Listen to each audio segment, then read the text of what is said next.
numbers. All right, we got numbers. Hey guys, welcome to the ClevelandMoto Holiday Podcast. It's you say Krampusnacht? Krampusnacht. Krampus. Or episode number 447 for anybody who's keeping track of such things. Episode 447. Everybody light them up, boys. Oh, yeah. Already lit. All right. Yay! And I'm finally caught up with the season Christmas sale. Hey. Delicious. Well, I have the candy cane full of festive Fireball. When anybody is ready. That is 3 feet of Fireball. If anybody needs cinnamon, if anyone needs their breath to be so fresh. Fireball. There we go. John's first taker on the Fireball. Back. Yep. And to my left is Chris Smith. And to his left, Steve Sleepy. and to his left, Johnny Mac. and to his left, Pete Hensling. and behind the bar, Tom Pennington. and your humble narrator, Phil Waters. And we have Christmas presents. So, Yay! go ahead. Pete, incoming. Jesus Christ, man. Fire home. Man. We can just pass them down. Pass it around. Just like high school. So we don't have to break anybody. I lost an eye. They're all almost the same. Just like in Nom. They're all almost Anybody the else? same. All right. Don't fold your packages. No. Go ahead and open. We're trying to.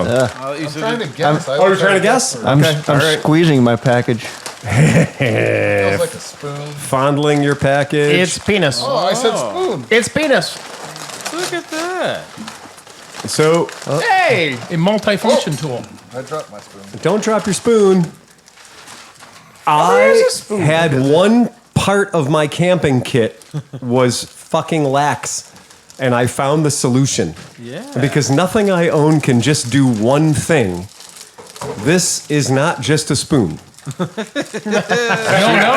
No. Wait, there's more. There's things it can do. I can't reach my It's a spoon on one end. It's a spork. Right? We got it right. Yeah, it's a spork. spoon on one end. It's a proper spork with a knife built into it on the other end. Oh, yeah, it Not is. a great knife, but enough knife to get you through a gristly steak. But let me put it this way: better than you'd the- want to know it's there before you cram this in your mouth. Yeah, you don't. Yeah, yeah, exactly. You'd be looking like the Joker. Yes, yeah. It's better than a knife on most forks. It is better than a knife on most forks. It's exactly right. That's That true. is it. Hey, you cannot take this through TSA, by the way. Well, I don't know. Maybe not. I'm not sure. You can if you key straight. You put it in the old prison wallet. Yeah. Put it in Tom's back pocket. It also has a bottle opener. It's not very stabby because I can't stab No, it. you can't get it out of its own package. Yeah, that's it. I Childproof. mean, I can get a spork out of a package. I can't get Right. this. That's higher quality packaging, I'm sure. I think you're right. Yeah. Oh, it was So it's double bagged. So It we was got it right. double It has the looks like a 8mm, a 7mm, a 5 and a 4mm open end. Yeah, it does. Yeah. Okay, got mine out. Right. It's got the can opener, bottle opener combo. No, it's actually got a separate can opener and a separate bottle opener. I haven't figured out what the degree wheel is actually for. I cannot figure out what the degree wheel is actually for, but that's a degree wheel. Okay, somebody passed the lighter and the syringe. Right. Exactly. Well, and that's a line. That's a line maker. Yeah, get a So line that's maker. like a little bump Yeah. maker line. You get machine. protractor, Yeah. world's cheapest compass. And then most of the gloves are extra large. Some of the gloves are large. So if your gloves don't fit, trade them with a buddy who does. Yeah. Yep. So they got light duty gloves for everybody. Well, warm gloves. I'd probably just give mine to Peggy. There you go. There you go. That's fine. Yeah. I'm yeah. putting mine on now. There's XLs and larges. The larges, Who's got an XL? the larges were good for me. I'll swap with somebody. Believe it or not, large. I am a large on the gloves.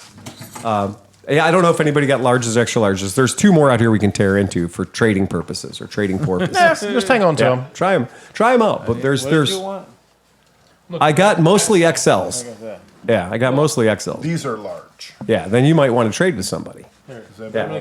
Try them on first. Yeah, exactly. There you go. These are light duty gloves though. These are for just keeping your hands warm. Yeah, not for doing any heavy lifting or anything. Oh, the XL is way better. Yeah, the XL works. Yeah. I can There you go. put that on. We'll look later.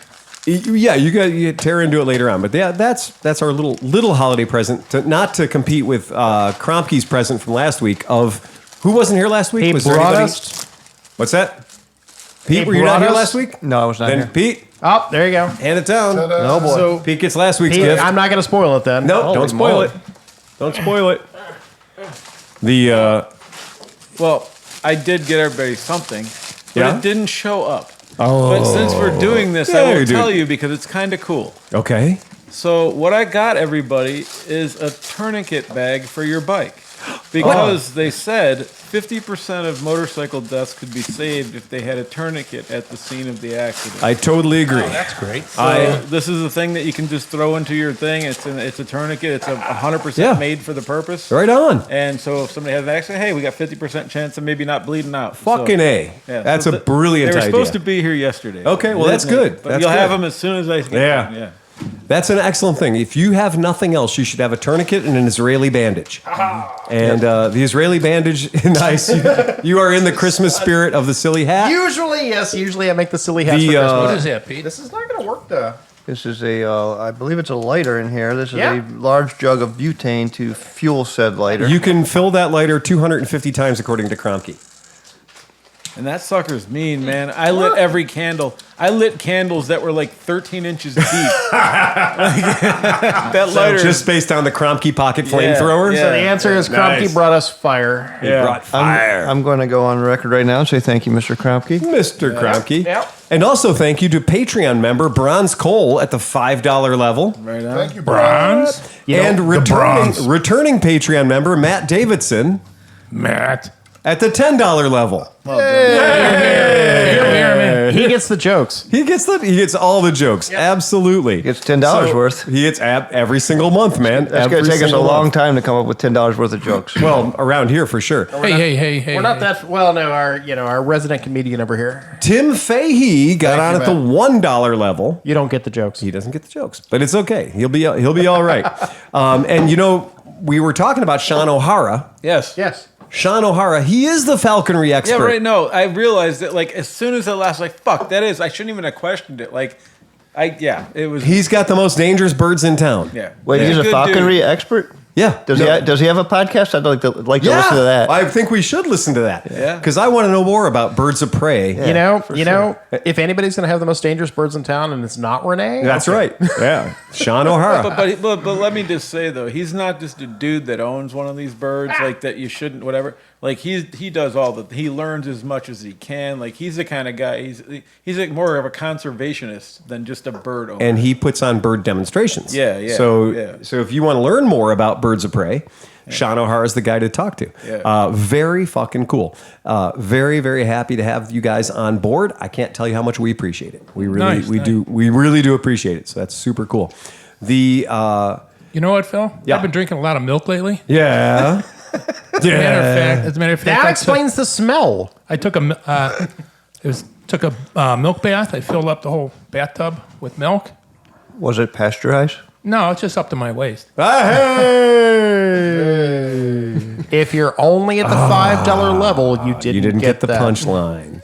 And some of the people at the $10 punch level didn't get it either. So that's fine. I met a couple radio technicians the other day. One was Russian, and there was a Czech one too.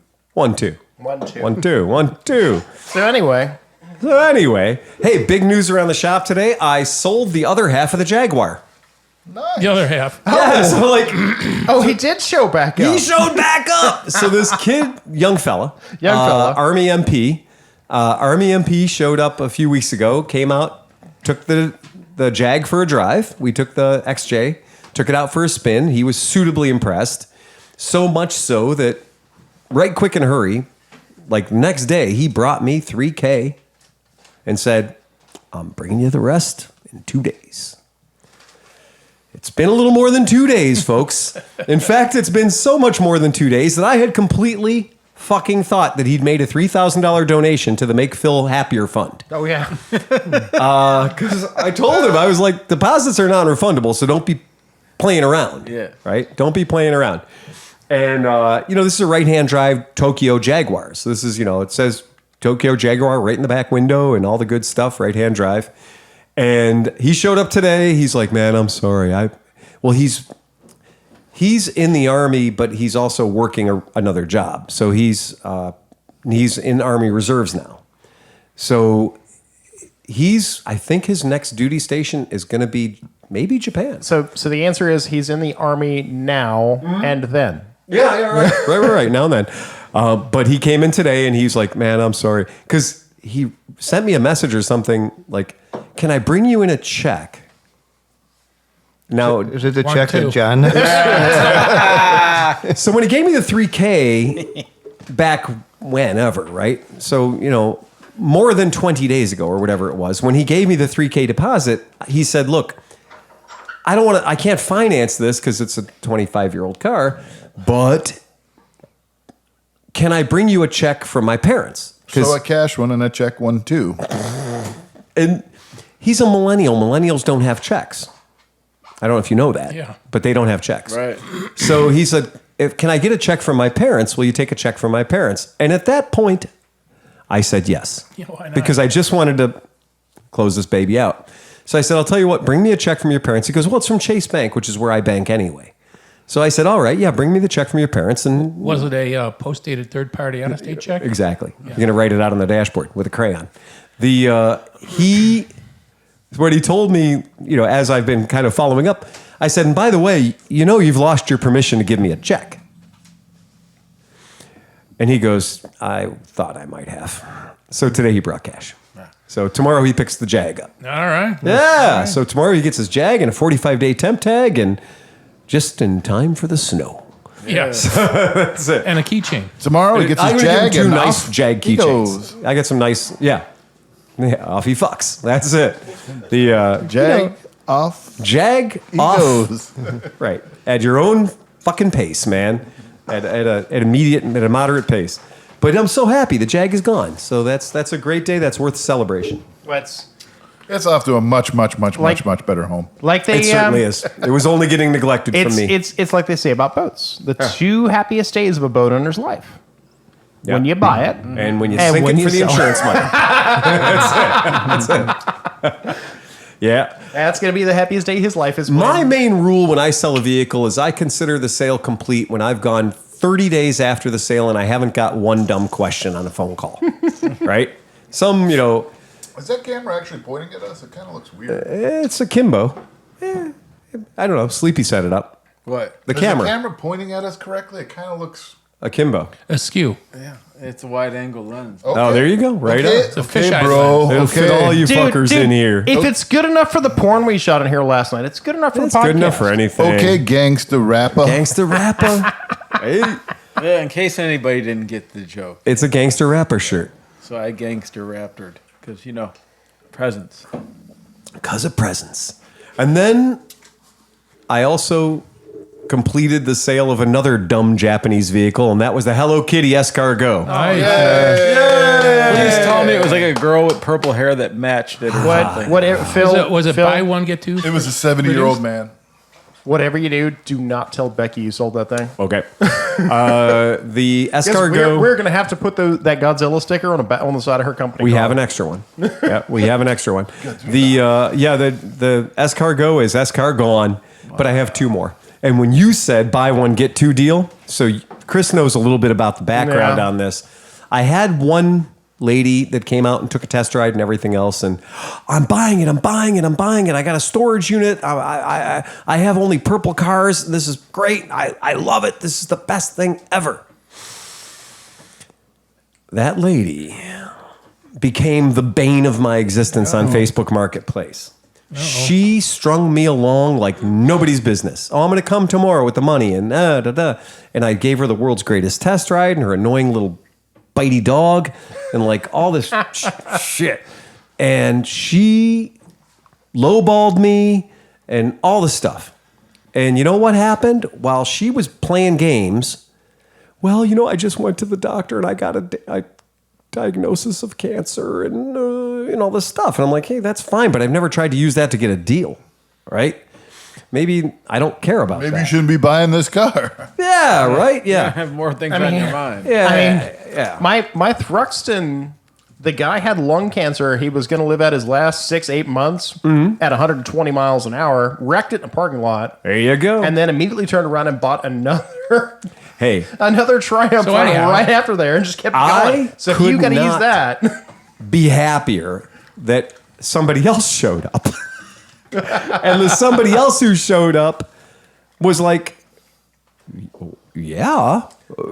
It had Hello Kitty holding I love Godzilla that. on the side of it. Super happy buyer. Yeah. Could not have been happier. I'm going to throw it up to I'm going to cast it for the people at home can see it because we still can't cast here yet. Apparently.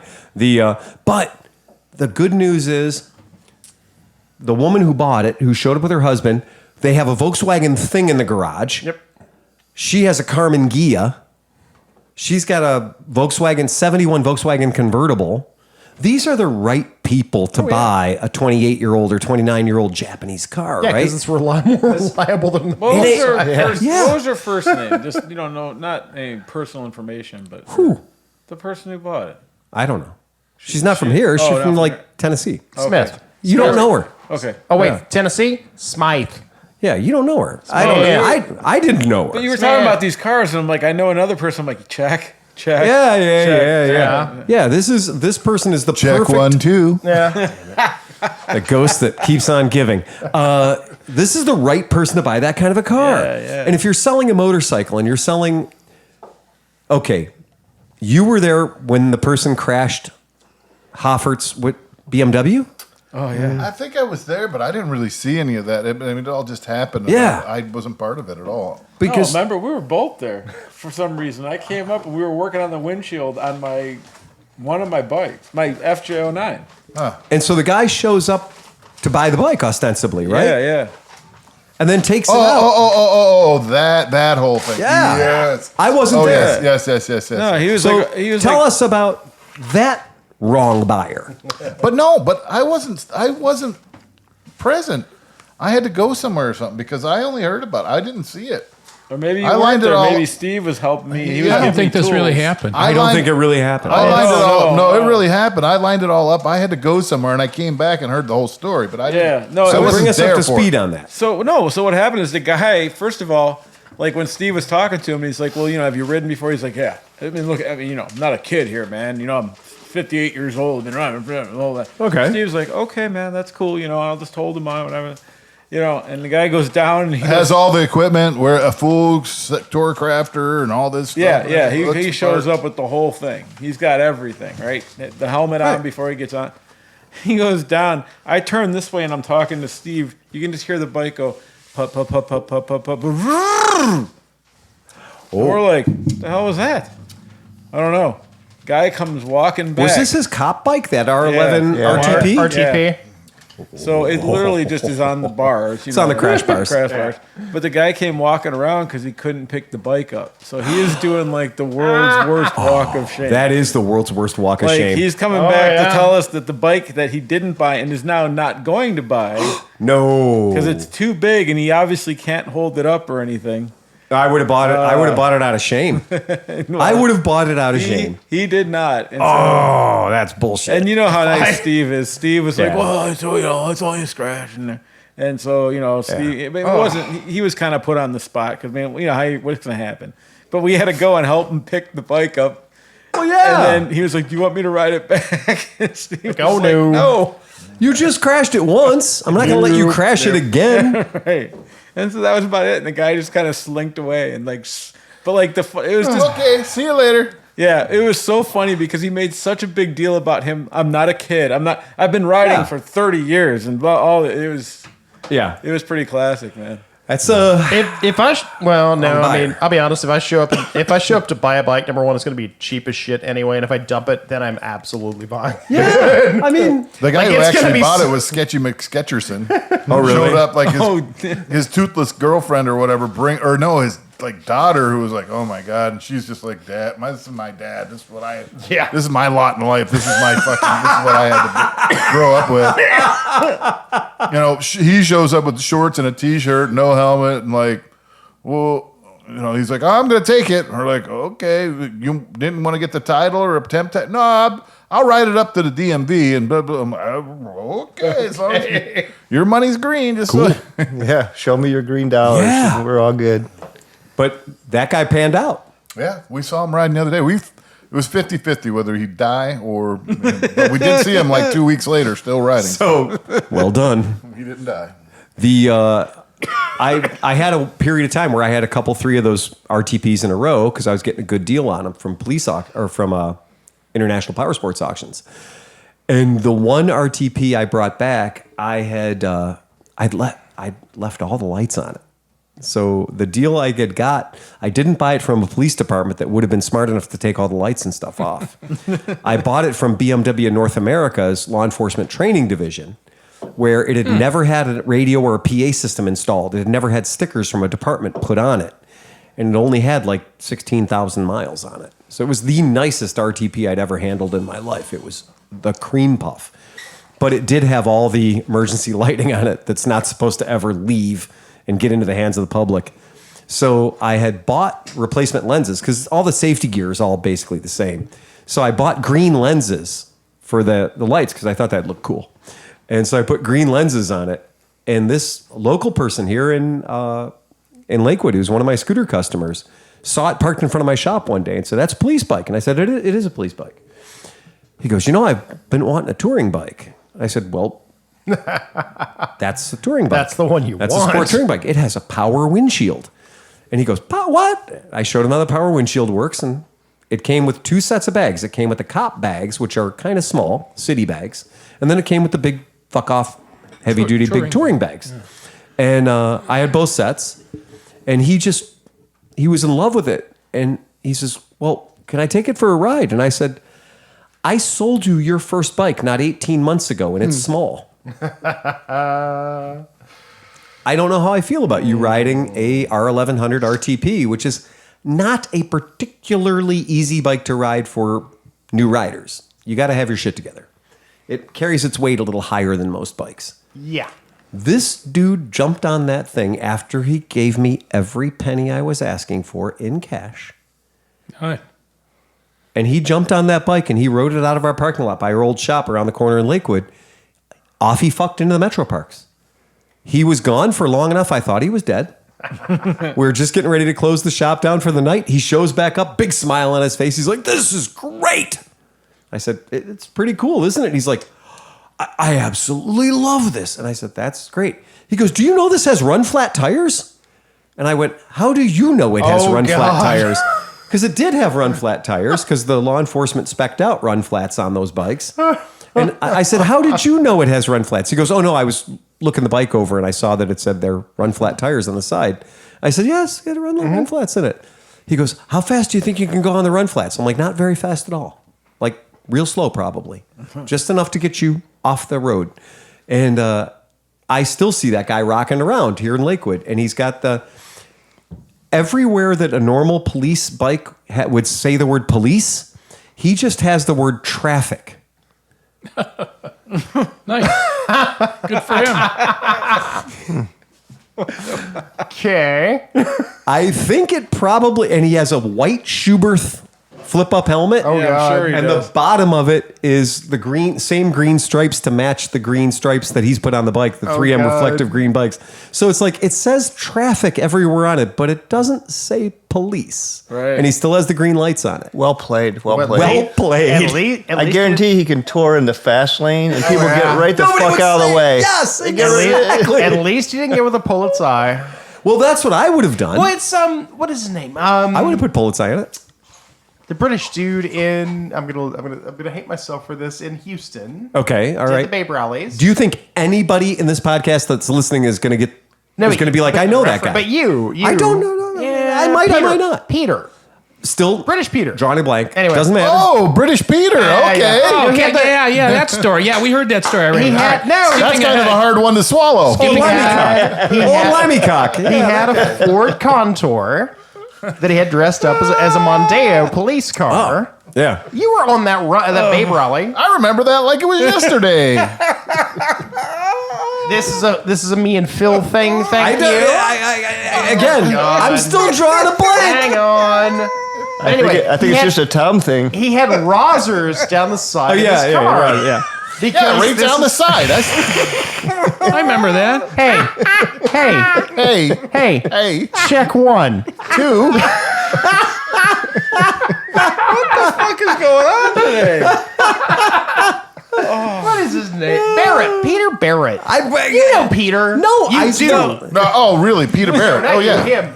Not Peter Rabbit. Oh, I remember that guy. Not Peter Absolutely. Fonda. Not Peter Cottontail. Peter Barrett, like the gun. Wasn't Yeah. his nickname he had- Prison he had- Wallet no, he or had- something like that? Right. Prison but wallet. he did a Contour, but the Contour is the Mondeo everywhere else, and it's a police car. Yeah. And it says Rozzers down the side on his. Yeah. And the It's only thing I written can right think there. of. I can see it clearly. I can see it clearly. I can see clearly now. It's Says Roz. it's all there. Tom's TV still won't let me. Now I know. What in the hell? Click into it. We're being punished. So yeah, we're being. But anyway, so I'm gonna pull this up so you can see it, and I've already. Wait, I gotta throw it up to so the fans at home can see something, because now in the spirit of I think we broke Sleepy. pretending. Hey, Sleepy, how much did you have before the show? Just enough. So squirt. in the spirit of faking Jamaican, in the spirit of in Britain you can buy these green vests. So law enforcement wears these green colored vests, these Hi, Viz. acid green vests, Hi, Biz. and instead of saying police, they say polite. And there's a whole thing like Oh, yeah. it's like a deal now. Yeah. And so you can see a guy's riding a BMW R1100 RTP with the crash bars and the whole deal. It's 100% selling the fact that it's a cop bike.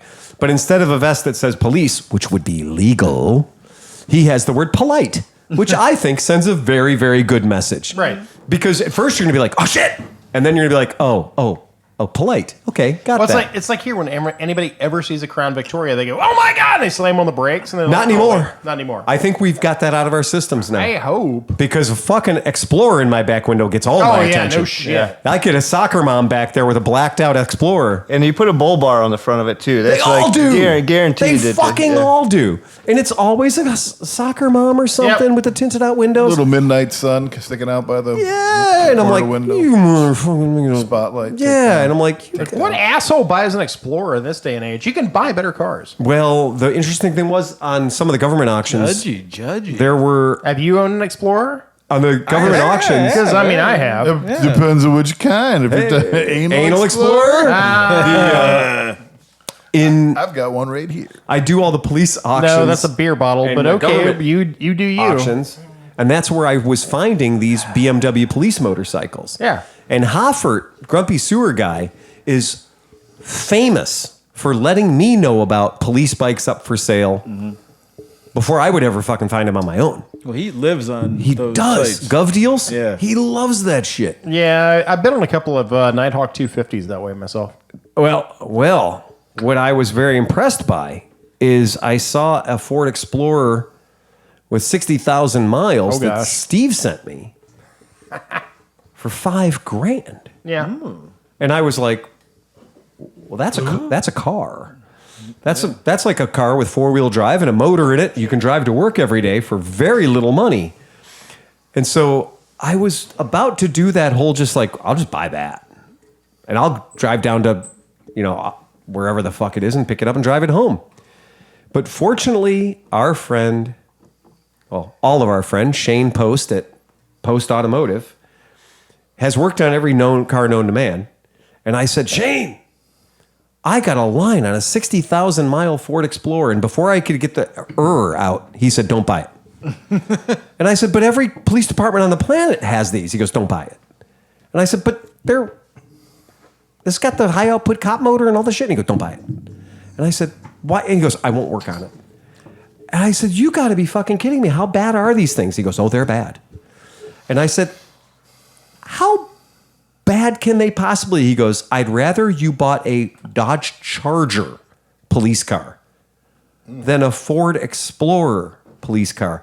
And I thought, Shane doesn't like Dodges at all. I don't like Dodges. Well, I mean, how bad can that Explorer be? Turns out they're pretty fucking bad. Did he put any detail into it? No, he kind of told me like they're very hard for police departments to own these because they need a lot of expensive work all the goddamn time. well, Ford did just discontinue that because the only people that were buying those were Cops. police or cops. That 'cause- was enough of a reason to keep the Crown Vic around Right. forever. Right. And the Impala Right. around forever. And Yeah. the only reason to buy a Dodge Charger is because you know somebody's going to steal it. Well, if it So- says Hellcat on the side, it's already been stolen. Right. So you have no problem with Right. that. But I've thought that was really something where a mechanic that I know and trust for many, many, many years, I trust Shane implicitly. Yeah. If Shane tells me not to buy a fucking car, I will not buy that car. And it's up to you guys to do your research and find out why they're so bad. That's a little project for you Yeah. folks at home. You can do that. homework. But I really was like, okay, fuck it, man. You know. Yeah. Because Because when you usually Fords are pretty solid. no, they're not. But that's beside the point. Okay, I've only got 300,000 on the last two I sold, But so the Ford- those were clearly lemons. Ford Yeah. Fiesta double clutch. Don't know anything about that. The EcoBoost 1 liter that has the belt-driven oil pump. Okay. Every Mustang ever sold that likes to hit pedestrians. Well, that's the owners. That's the owners talking. What is miscellaneous Fords and nobody can understand what you mean? Correct. For 1,000. I'm just gonna say. I'm actually impressed that he would go, yeah, no, the Explorer is a piece of shit because Yeah. the Explorer has been solid for a long time, but I don't know. Shane didn't want to work on it. The latest iteration. That's wild. And if I bought it, Shane would have to work Shane on would it. have to work on it. He's Because gonna- I don't work on my own he's- cars anymore. He's gonna have to do my struts on the Element pretty soon. So I think people are all sleeping. Yeah. Right in the pocket. Good, cheap 2005 Dodge Ram 1500. Unbelievable value. Unbelievable value. Where can you get one of those? I wonder if we knew anybody who was selling a I pretty champagne colored one. he too. would. Yeah. And who I would? mean, they're great. They're going all day long for $1,500. who would probably trade it for with a brand new motor. for a song and a dance. Oh, at this point, And a no, hand job. I never would. I'm just saying that they're such a great vehicle. It's such People a great overlook vehicle. them. Oh, Just yeah. overlook them. And they'll run good in Cleveland with rust all the way to the door handles. Yeah. That's right. Yeah. That's did I hear right that recently something let Yeah. go on it? Well, no. So I thought I was. I hate to do this to you, Steve. Okay, what now? I hate to do this to you. Because it does have a new motor in it. I thought I was done. Show us where the Dodge touched. I thought I was done. In the wallet. Welcome to Cleveland CarCast. Yes. I thought I was done, man. I was so happy. I was like, holy fuck, it starts, it drives, it's smooth. Yeah. I had one error code, so I had to check in just because I had a leak in the exhaust. I found it, easy crack. Yeah, okay. This is going to be done in a week. This is going to be the most reliable truck. I'm going to treat it to a new pair of fucking tires. So I get new tires. Oh, you got the new tires. Now the fucking thing drives better. And I'm like, fuck yeah, this is glorious. I have Yeah. this thing, right? Just doubled You the know what I value of gotta that do? vehicle too. You know what I Right. have to do is I A have to tank get of the gas will alignment. double the value of that. I have to fucking get it aligned. I don't want to burn through these tires. No, you have right? to get aligned. Absolutely. So make an appointment and get one the next morning at Right. 8 a.m. I get there, go in there, and I'm waiting. And they're all of a sudden, a lot of people are gathering around the truck. Oh, no, that's never a good sign. Oh, and I'm And like, did somebody okay. say the words just rolled in? Or on fire. So they're all kind of gathered around and looking, and then the guy looks over and goes and kind of points to me and another guy and another dude, and then he walks in and goes, "All right, we got to talk to you." I was like, "What?" And he goes, "We can't work on your truck." He goes, "It's a danger to you and us." And I was like, "What are you talking about?" And so they have the steering wheel locked somehow, and the front wheels are just moving like 2 inches back and Really? forth. So they go back and they show me the whole fucking steering shaft. It's all fucked. It's all rusted jacked up. and jacked. Oh. So he was like, he goes, "Well, if you want to leave it here, we could do it." And he came with some like $790. I'm like, Yeah. "Nah." I'm like, Yeah. I can make it home, dude. You drove it in. You'll drive it out. Yeah, so I drove it home. Right. I was looking up parts. I mean, I think it's just this. It's an $80 fucking Okay. middle U joint thing. Yeah. but it's still a pain in the dick. I still Some gotta hymen take- joint. Yeah, it's a hymen joint. But at that point, It's all blown out. They only pop once. at that point, I'm like, man, they can't. There's nothing left. There's not. Well, I don't want to say. Say that. Do not ever For people who aren't say that'll be the last thing I have to work on. for people who aren't friends of Sleepy, this fucking dead guy Dodge has been a nightmare. I do have a total now, though. You do? including the tires.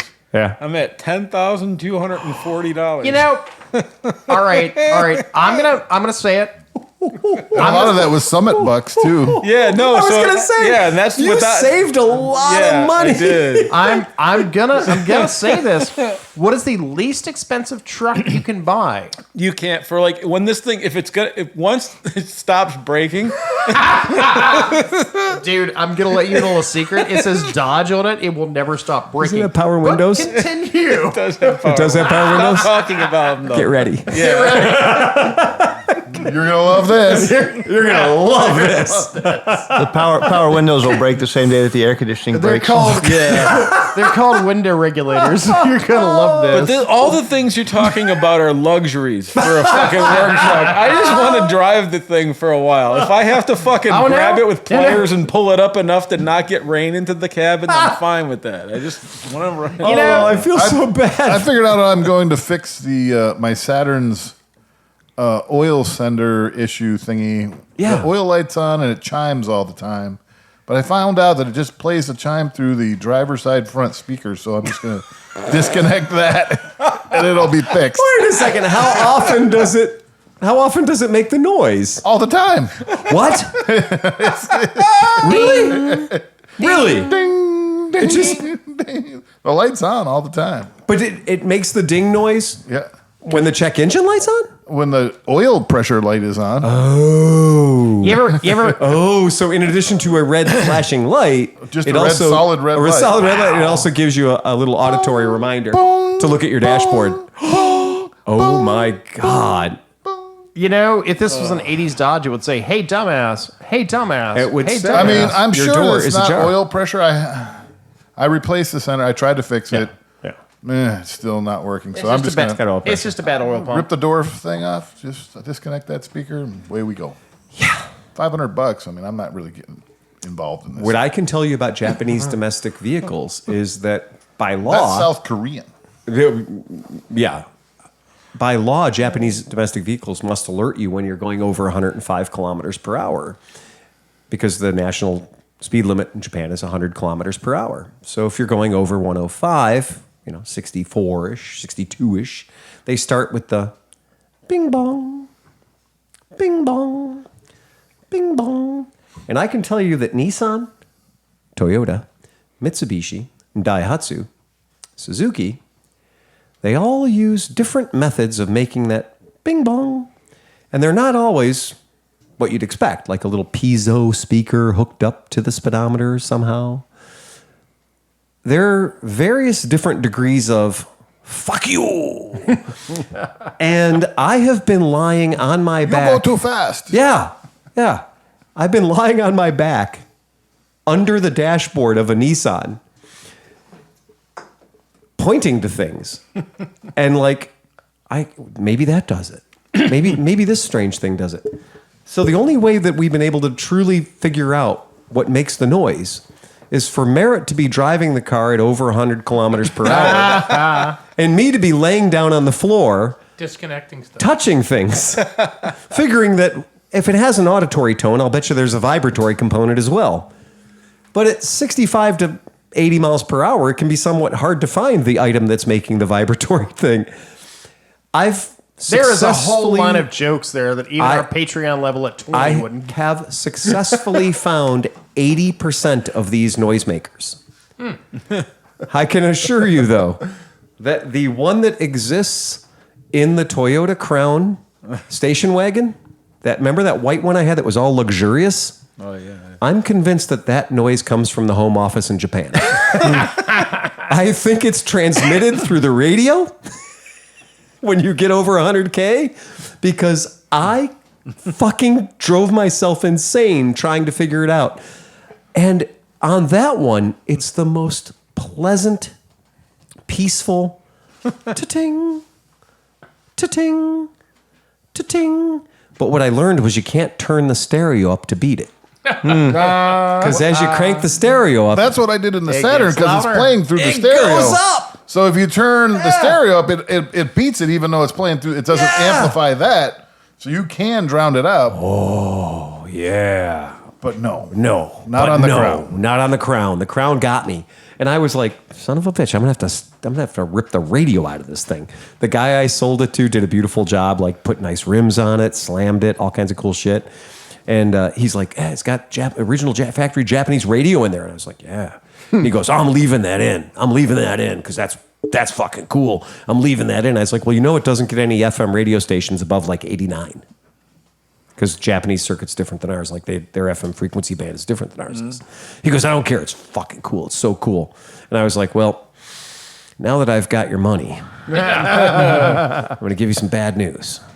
If you ever go above 62 miles an hour, you're going to chase that sound down, and you're going to realize it's coming out of the head unit through the speakers." And he goes, "Well, what does that mean?" I was like, "You can't shut it off. Trust me. Even when you turn this son of a bitch off completely, it doesn't matter. It's still bing boom." Yeah. And then you always find the little automatic toll collection thing, which sometimes they have hidden. And you'll turn the car on, and it'll say like, "Michel Bacho, and you're like, "What the fuck was that?" And you're like, "Yeah, it's just letting you know that it's collecting tolls, even though it's not even in Japan anymore." So yay, so much fun. Somebody's getting a hell of a bill every time you go on the turnpike. Oh shit! Didn't even think about that. Yeah. Speaking of all this restriction stuff, Yeah. Did you read that thing I sent the other day? Yeah, tell me more about that. I read through it pretty quickly, but it said, and they're trying to by 2026 to have internal speed regulators built into all cars if they want to have it hit the roads. So if a cop wants to pull you over, he can kill your car, and it's like a standard thing. Or right now, if you speed over a certain thing, it'll keep track of it, and then your insurance companies can pull that to see if you're a safe driver and stuff. So I had this concept. Oh, go ahead. No. What were you saying first? I had this concept, like what would be like the perfect, the car that went to as far as good technology, but it was Just like where's got right to the line. and I want to find one of those that has like 10,000 miles on it. It doesn't have a computer, but it still gets it's very solid. It's called the 1996 Toyota Camry. It is might the be. pinnacle of evolution. If you could find like one with 80 like real low miles on it or something, like buy it now. Well, what I was going to say, like the 96 Camry is literally the pinnacle of evolution of any car. I guess literally. What does it need? It needs just like I'm gonna say some stuff that I know that people are gonna. It needs to have an airbag because fuck it, I drive cars where I am the crumple zone. Yep. Right. So an airbag's not a bad idea. It needs to have ABS because that's not a bad thing. It saves lives. Fair enough. Okay. It'd be nice if it had really good air conditioning because I drive when it's hot and I like comfort. We're okay. If you go right back 25 years, you're going to have all those What is things. the Lexus? Just get like the nicest Lexus ES series 25-year-old about car the you same can get. time. So yeah, no, the Camry and the Lexus ES. So that's where you're. Because I can assure you one thing, guys. Don't buy a 2022 Ford F-150 pickup truck because that bitch, it is perpetually waiting for me to miss a payment or something. I can tell you that It's always going to own you. You will never own it. you'll never own it. You will only be its caretaker. That thing, if you put it in reverse and you open up the door to take a look out, it will put itself in park. It has servo mechanical control over the gear shift. Well, lever. that's scary. How are you going to just get out and push it while it's stuck and be putting it in first and that reverse? goes back to How do we rock it? that goes back to what's his name from Star Trek? By yourself. Because he got out of his Jeep and got pushed against the The Russian kid. Yeltsin. Yeah, Yeltsin. the Russian kid. He got out of his Jeep. No. Gosh, I can't remember his He name. played Chekhov in played Star Trek. Chekhov in Star In the Trek. new Never Star mind. Trek. But he got out of his Jeep and had that people got that stupid rotating dial bullshit that Chrysler Dodge, put in their Chrysler, shit. Stellantis. And he didn't put it in park. And it crushed him against his gate and killed him. And as a result, every new car, if you get out of the car, it automatically shuts itself into park and locks the wheels. I was very shocked to find out that it moved the Yeltsin. fucking Prindle. Yeah. It moved the selector arm. And when it did it, I was like, no, I mean, one thing, if it puts it into park, that's fine, but the gear shift is still in drive. They went to the trouble of making servo mechanical actuators in there that actually moved the lever up into a different position. Oh, yeah. Yeah, because then you'd be all like, well, it's in park now, so I guess I can just walk away and leave And now it I'm there. understanding why that truck was so And then you fucking close expensive. the door and it Yeah. comes out of park. And, And, then, you know, and like, Anton Yelchin, that was his name. Yeah, it's a little frightening, but you're right, John, to say we'll find the car that is right on the fucking edge of it, where it's unencumbered by actual invasive technology, right? I mean, you don't hear enough about like cars still in the crate. Well, A 25-year-old car still in the When crate. would be- John, when I bought a Honda Element, 2003. Yes, Tom, I'm listening. I bought a 2003 Honda Element. And What year did you buy that? When I bought it in 2019. Now, where were you living?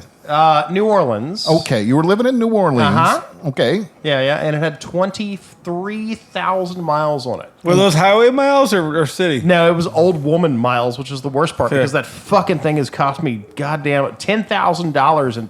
You talk about your Dodge. This thing, the power steering pump just went out. I have replaced the radiator. I've replaced the starter. I have replaced. We'll be back in a couple of minutes, folks. Tom's gonna Go tell on, the I'm rest of the- listening. Anyway, if you're just tuning in, welcome to Cleveland. We bitch about cars, moto. Tell me more. I'm all we're not doing ears. much riding today. Yeah, we are not talking about much about motorcycles at this point. I was trying to get to it, but somebody started listening to their repair sheet on their Somebody Honda. started talking about bitching about his Dodge.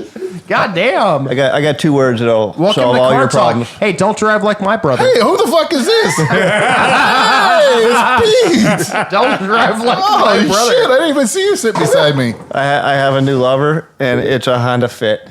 I love my Honda Fit. Yeah, Renee's got one of those I'm too. on my second. Oh, yeah. I'm on my second one now. And I think it might be the best Are car you ever. first gen or second gen?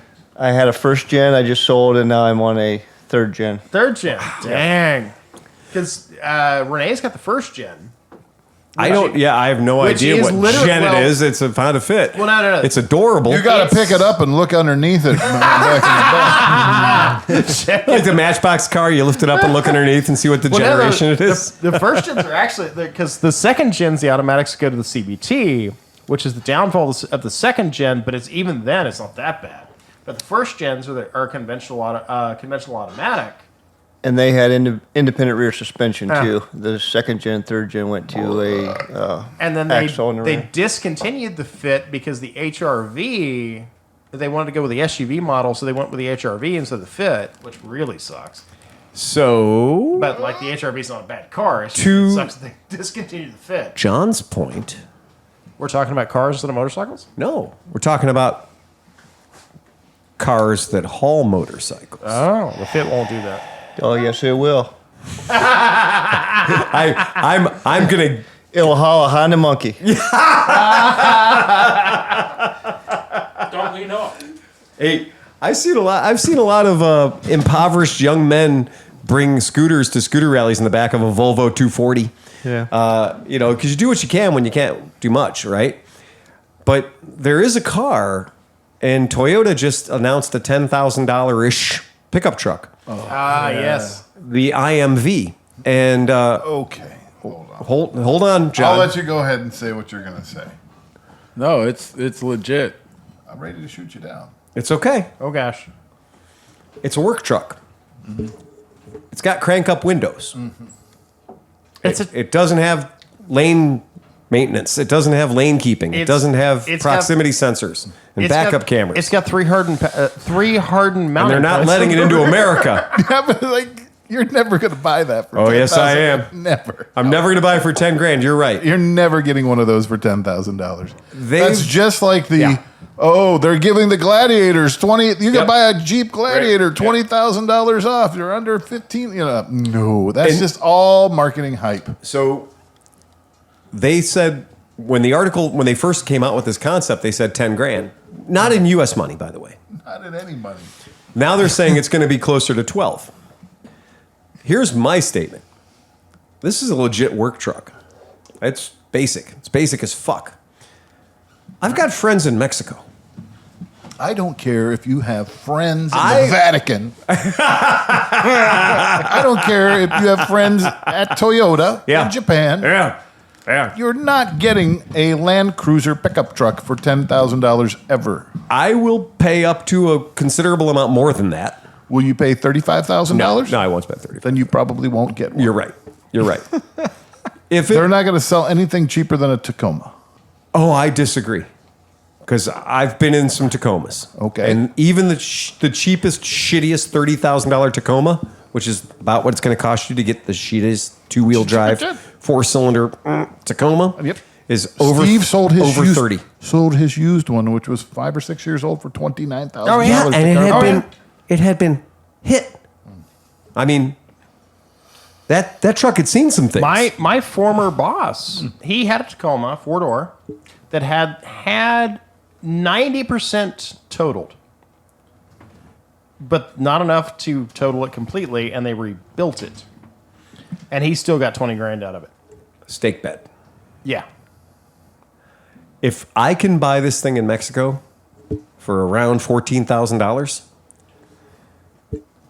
I'm going to drive one across the fucking border, man. I'm gonna do one of those. Hey, Oscar. I'm gonna let Oscar. Oscar would have to buy it. I think That's what would happen. yeah, we've kind of. Dude, you're incriminating him. I was gonna say, Allegedly. Wait. Allegedly. So for anybody And listening I utterly do not believe it. anybody listening Totally get it. in, I will eat a fucking crow pie. Right. The second you bring that back and say, I got this for, I'll say under 15,000. I'll give you a $5,000 leeway.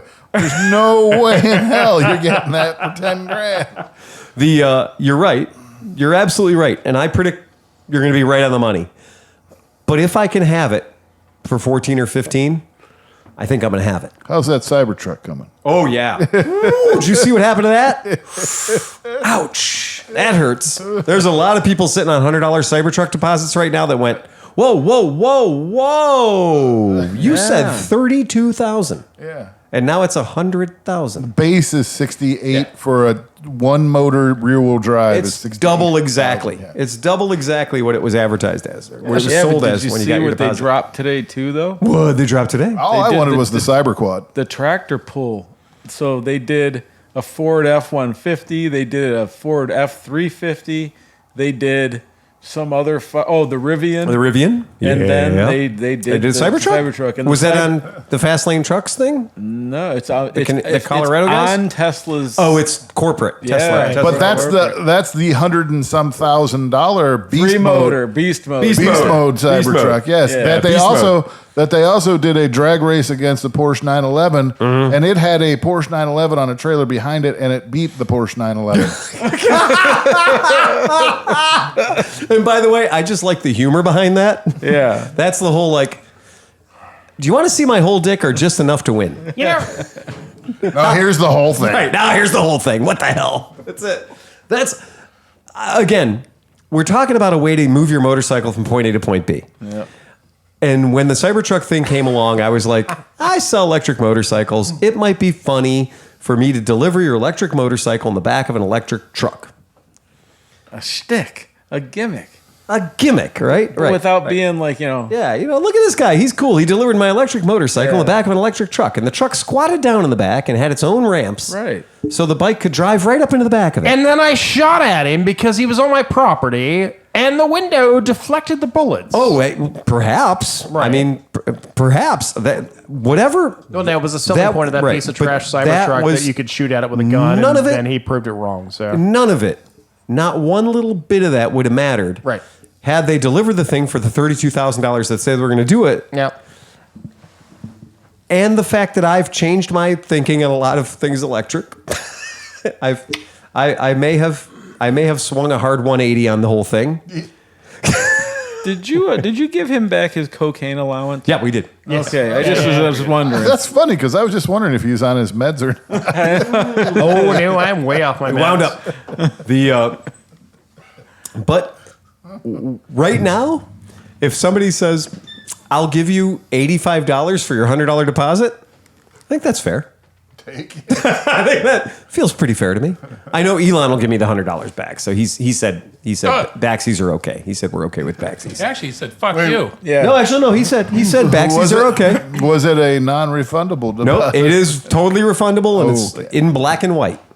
The problem though is if you buy it, you can't sell it for a year. Yeah. So you can't make any money on the deal, but you can get your $100 back. Well, you can to be fair. as Tom would say. You To be fair, request to Drink. sell it. You have to present your case, and if they There's deem rules. your case viable, There's rules. the court of car return. There's rules. Yeah. Okay. You must meet before the wizards, and they will decide whether or I think not. the rule is this. Are your lawyers better than their lawyers over $100,000 car? It's no longer financially fathomable. I recently had somebody tell me I could win a $70,000 lawsuit for about $140,000. And I went, well, that's good for you, lawyer. Those are expensive principles. Yes, those. And for that extra $70K, I think I'll just forget my principles. I mean, if you want to teach them a lesson, Right? What is vengeance worth to you? I'll show you. I'll show you something. Right. Let me prove to you how stupid I can be to prove a point. Well, you pull a Rudy Giuliani and you don't pay the attorney. That's the other option. I'd have to use a different attorney though, because I like my attorney. He's a good guy. But would I back to? Are we talking about motorcycles? Motorcycles. I think we we veered a into mo- politics. We did. Are we a motorcycle podcast? Not so far. All right. As far as you know. We're the number 3 electric bitching motorcycle truck. 2000. Just think about it for a minute. Yeah, Whatever. 2013. just land, dude. Yeah. Land for a while. 2013. Yes. You're all gear up. Had a gentleman call my shop and say, I need to have my motorcycles, plural, stored for the winter. I said, tell me more. I charge 2 prices. I charge a price for motorcycles up to 400 cc's, and I charge a price for motorcycles over 400 cc's. $350 for bikes less than 400 cc's, $400 for bikes over 400 cc's. No sidecars. No fucking weird trikes or all that other, that counts as 2. Okay? Let's not try to play the player here. But motorcycle storage at my place involves the warehouse, which never drops below 50 degrees because it's got cool heaters in it. You're on a battery Optimate. You're up on the center stand if you have one, and you got a cover over you. Okay, fair enough. I'm not going to be in there rotating your tires and, right. Oh, I'm not. I'm not going to go in there. I'm not going to be, blowing a fan on your bike all winter long. This is basic motorcycle storage. That's what it is. If you want oil changes, you'll pay for that. We'll charge you, and it won't be a lot, but we'll charge you for it.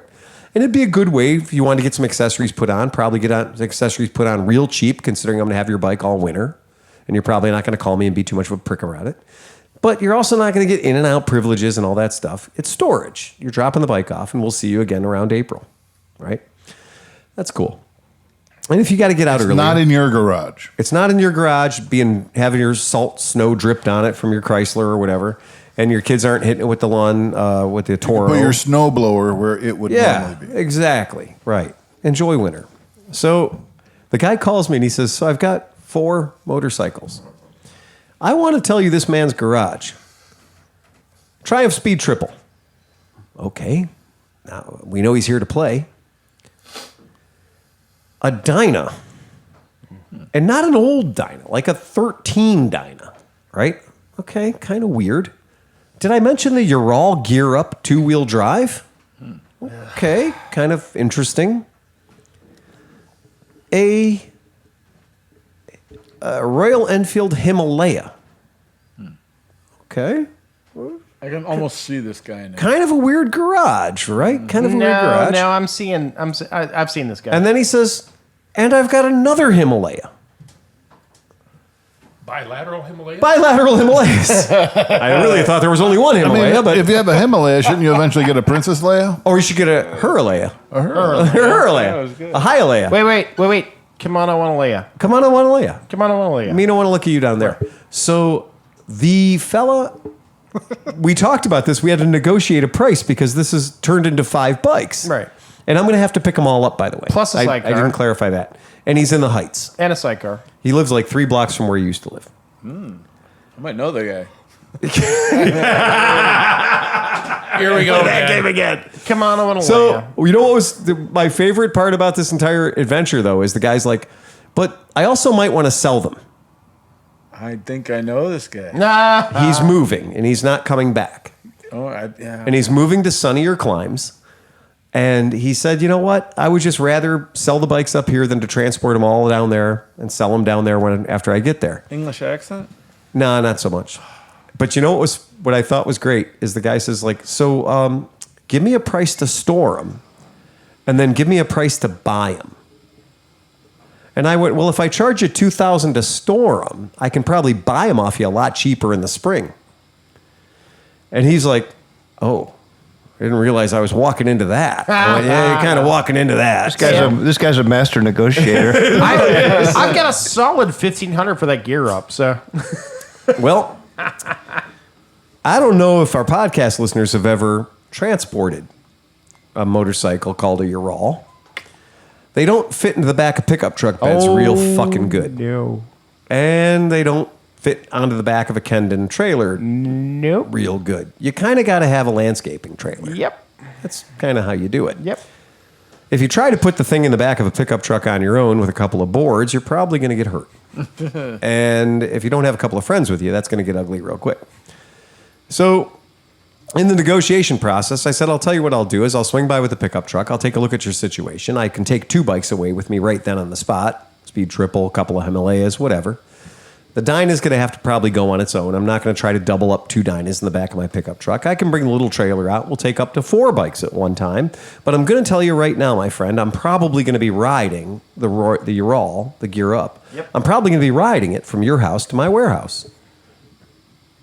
Well, I could do that. I said, you sure could. Oh, yeah. You... Yep. Well, my friend Chris does that. Absolutely. And I love that. That's one of my favorite things in the world is the fact that I don't have to ride his bikes from my shop to my warehouse and deal with getting back in an Uber or whatever, because I've done that before too. And the guy's like, well, I can ride the bike over there. I said, that's absolutely fantastic. That's great. Can I still come over and pick up a couple of bikes and take a look at your collection and see what I might offer you for your collection? He's like, yeah, of course. So we set up plans. We set up a play date. And so Monday, I'm supposed to go over there and take a look at all of his shit. And I was pretty excited about it. I got to say, I had little visions of a weird a motorcycle collection dancing through my head, bought cheap. And I didn't really want the Ural. And I really didn't want the Himalayas. And I really didn't want the Dyna. I don't need a speed triple. I've had them. They're really good bikes, but I don't need that. Is there anything that some bitch has that I really want to own? And I thought about it. I said, there isn't. There's not a single bike he owns that I actually want to own. Oh, okay. Is it a 675 or the 955? 955. Okay. No, nobody wants that. Well, everybody wants that. It's a great The motorcycle. 675 is the better one. They're wonderful bikes. the There's 675. nothing wrong with the Speed Triple The 955. 675 is the way to go. Magical bike. Absolutely magical bike. Punches well above its weight. One of the nicest bikes I've ever ridden in my life. 955 Speed Triples. A great machine. Now, I'm telling Merritt about this. You haven't met my wife, right? Very reasonable. Doctorate. Very fucking cool. And she kind of said something like, you don't need to buy any of those bikes. Right. And I said, but honey, I can sell them and make money. But honey, And she goes, but the market's shit right now, Phil. Yeah. And I went, And I said, I'm curious to see what he wants for the Gear Up. And she goes, what the fuck is wrong with you? I mentioned I love my wife, right? Mm-hmm. And then she reminded me that certain of those motorcycles didn't come with round wheels. Yeah. Certain of those motorcycles had a list of warranty claims that Yep. that should have been the brochure. As the official Ural repairman for the entire state of Louisiana, did the clutch well, this work? has authority. Well, no. What I'm saying is he's Gonna talking say, about. 'cause He's talking about. I'm actually listed on the He's- website as the official Ural repair station for I the know, northern right? state of Ohio. So whether or not he likes it, he's here now. Right. So, Right. so the Right. reality Yeah. Yeah. is he's going to want 7. The reality is that bike's worth about 2.5. $2,000 for storage. Yep. I called the guy up. I said, hey, you ready for me to come out this afternoon? Here he is. I sold them all. Oh, shit. Yeah. Hello. Wow. What happened? I didn't see that coming. Out? That's exactly. No Pete, that is shit. exactly what I said. Well, you must have been giving it away for the 2000. Did No, not no. see that coming. How? I said, to who? He goes, well, a friend of mine owns a couple of warehouses, and I told him I needed some warehouse space to store the bikes and that you were going to offer me a $2,000 deal to store the bikes. He said, it'll be a cold day in hell before I let you spend $2,000 to store those bikes for 4 months. And he said, fuck it, I'm buying them off you. And a friend of his that owns 2 or 3 warehouses just bought them all. And I said, Dave Nolan. this is the point. We're going to know this guy. Like, they're among the people sitting at this table, we have got to end up ultimately knowing who the fuck this is because he said all the shit. Skid Mark Garage. He gave the full resume that there is no way in the world we cannot not know this guy. The other shoe's going to drop. It's not Nolan. No. I threw that out. First of all, I said, did the guy have 2 legs? Adam sold his Triumph. Didn't Adam sell his He Triumph? did. Adam doesn't swing that kind of package. Okay. No. Right. Adam doesn't bring that kind of a bag of money to the table. 955, a Dyna, 2 Himalayas, and a Gira. I think it's Tim Hemsling. I am fucking, and this is a mystery that we're going to come back to at some point because I tried to get the guy to give me the number, the dollar. Oh, yeah. I want to know That's the what dollar I was waiting figure for, yeah. that I'm changed waiting on hands. the scene. We don't know yet. But the worst thing is, though, we all know that the owner of the bike is going to show up at Distinguished Gentleman's Ride. The owner of 5 bikes is going to show up at DGR, or he's going to show up at Skidmark. We're gonna solve this fucking If mystery, you are boys. one of our podcast listeners and you have purchased these bikes, we're very much interested in because talking to you. and the This quote suddenly becomes a contest of what the final. This is like Price is Right. the What is the quote final that number? pays is You scooped Phil, and we want to know all the quote about it. that pays is it'll be a cold day in hell before I let you spend $2,000 to store those motorcycles. I'm Out of principle, I'm buying them. That's a big dick move. In my head, I'm seeing like big dick move. between $18,000 and $23,000. Whatever it is, I bet you it was a pretty sweet negotiation to Oh, say, yeah. look, now you don't have to spend $2,000 to store them. I've apologized to you. But That's the Chris Smith tactic. I I've just saved you apologized to you. $2,000. Saved you $2,000. I once again, I apologize to you for not being a broke dick friend. I ain't got that kind of dick. I mean, I'm what's- swinging in the wind. I mean, outside of a meth head deal? What's a Dyna worth? The problem is, I Because a have 955 ain't worth shit. I played the game when the gentleman was on the phone, and I asked him. the Himalayas I are said, three-ish. give me prices. I can't wait to be like. He had the "Phil, Gen 1 Himalaya and he had the brand new Gen 2 Himalaya. Right. So that's like I couldn't $7 possibly grand let you between buy the two that of them. pack of chewing gum. Here, let me pay Here, for that. let me I can't wait. buy you $20 worth of groceries versus a 35-cent. This is pack of gum. we're gonna figure this out. This is gonna come home to roost. My number's about $18,000 for the whole batch. I as Merritt said, aren't you happy to not be riding Hell a fucking yeah. sidecar? You're all home. Let me put Every you on the damn spot day here, Uncle until Phil. the clutch locks up. How many dollar bills would have flown out of your wallet Yeah. to purchase that package? And you know sure what? a hell of a lot less even than the bro deal. Because I'm probably. thinking about how much I would spend on it. It's Phil's about. at the 17 mark. Talking stick. 12. Yeah, was he's even lower than I am. 12. Okay. 12 after I got the $2,000 for storing them. Right. So I take the $2,000 for storing So them. you're into it for 10. I take the $2,000 for storing them. Yeah. And then I give him a bro deal in April when he's thinking about having to transport them all the way down to fucking southern Texas. And I'd be like, I could ship them down there for you. You thought that $2,000 was hardy. Wait till you see what I could charge you to ship 5 bikes to Texas. Somebody. And then I offer him the 10. And honestly, it's easier to take an envelope with $10,000 than to think about shipping 5 motorcycles. And I know it's crazy, and I know that's lowballing like a son of a bitch. You're all going to call me a fucking criminal. You're a fucking criminal. No, this is legit money because this is money in the The hands. Ural is worth negative dollars. Yeah. I mean, It's like Sleepy's truck. it really is. The Himalayans are what, 5,000? They're That's where your math gets a little fuzzy. no, the Himalayans are worth about 3-ish.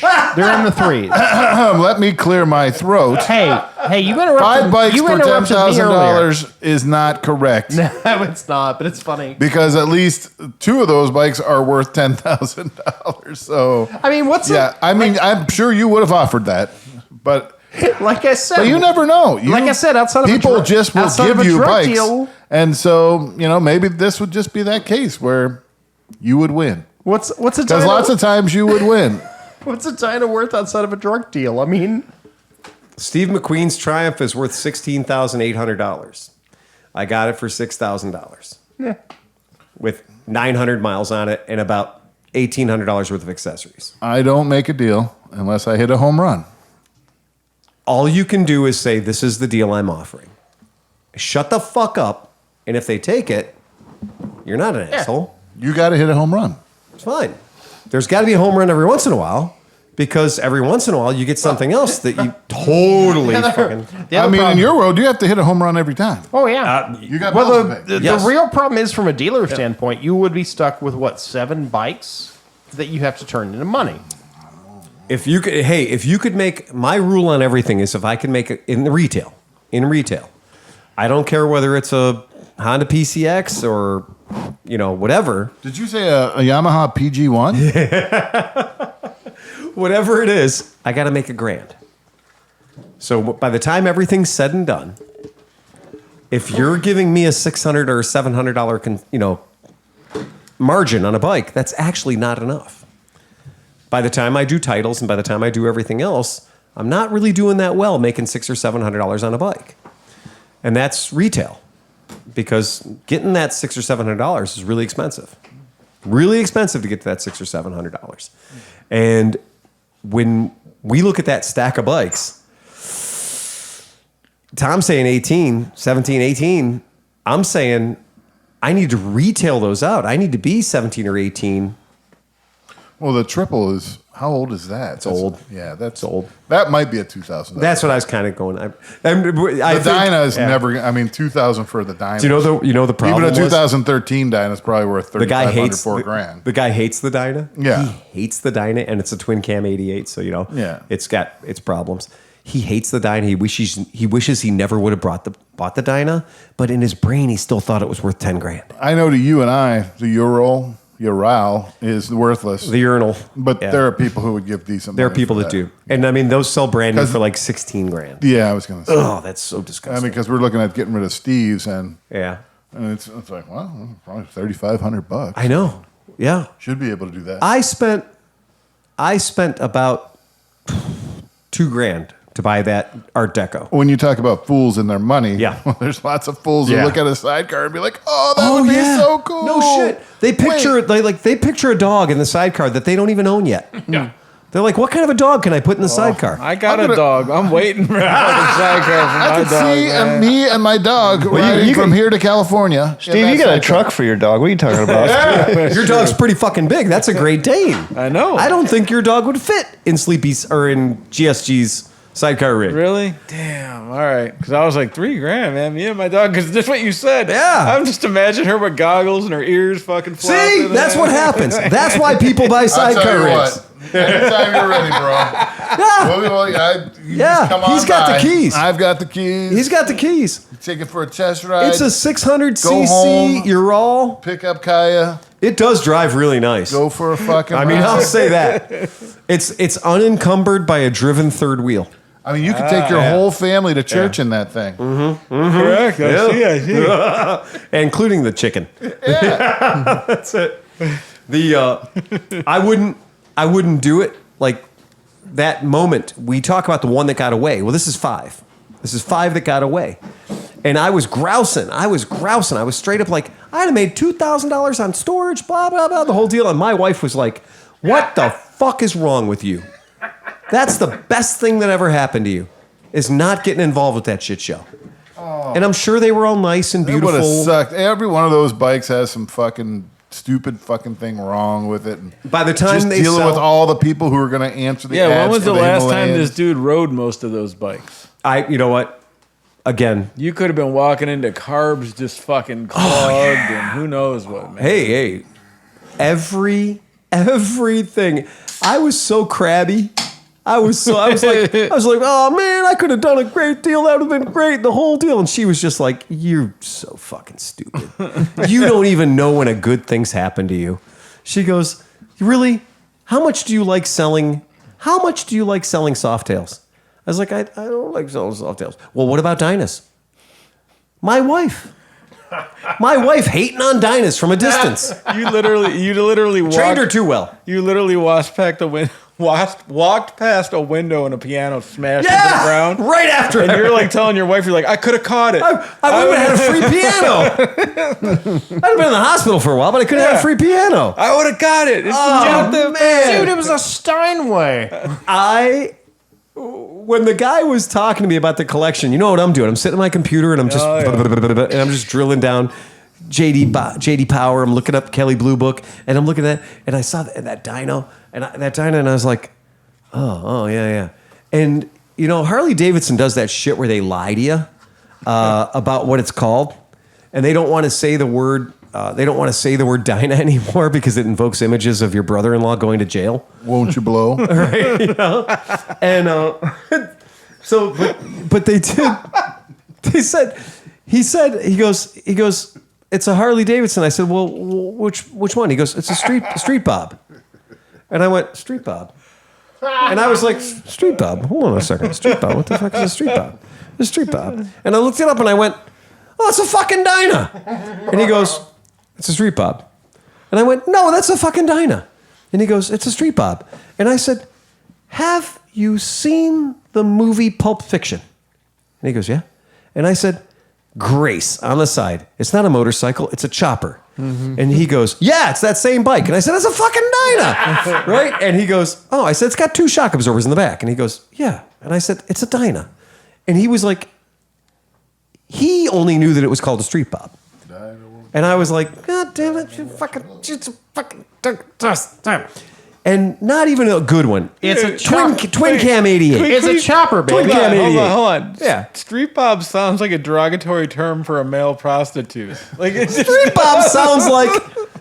Street bob sounds like a Dirty Sanchez. Yeah. You could get the rusty trombone and you could have a street bob later on. A street bob happens in some darkly lit alley. Yes, it does. You know, for decades I've heard of this phrase called a Cleveland steamer. That's that exists. That's a thing. Yeah, Oops. some of us here might have paid for that. Leave us alone. It's Hey. fine. Don't king shame. $20 So same downtown. I said Yamaha PG1 and you didn't. Well, Do you know what a Yamaha PG1 is? I do know what a Yamaha PG1 I bet you is. do. Yeah. Why would you want to wait? We gotta. I baited you. I know you baited me. I wanted to see what they're worth. You are the master. I wanted to see what they're worth. Yep. What's that going to set you back? Baiter. Oh, God damn it! Is it a K-speed? No. Well, so Yamaha's coming out with the PG1. Yeah, it's a Hunter Cub. It's a Hunter Cub. It's Yeah. the Yamaha version of the Hunter Cub. Yeah, it's this. A new? Yeah. Oh, daddy lied. I Oh, that's all right. Fucking Sleepy. Sleepy just. He's craning his neck here to see it again. Wait a minute. He's put another quarter in the door. I like Sleepy. the Yamahas. Yamaha makes a good fucking motorcycle. We all like Yamahas. I don't think Yeah. anybody here hates Yamaha. How I many think they how did many a better cubies? job than Honda. Look at that thing. Only because it's yellow. And if you'll remember, Yamaha competed with Honda, the Trail 90 back in the day with the Trailmaster, Trailmaster. 80, 100. And those are actually fun little two-stroke, dual range bikes. But you know what's I fucked had one up of though? those. This looks more like the Suzuki Van than the new Suzuki Van does. They accidentally overshot Van Van. Yeah. Look at it. Because like you know how the Van, like mine has the seat that goes like that with the tank that comes down. Yeah. That's a great little So what fucking the word you're looking for is the Yamaha U5E. And that was their competitor for the Passport. Right. Which is what this is.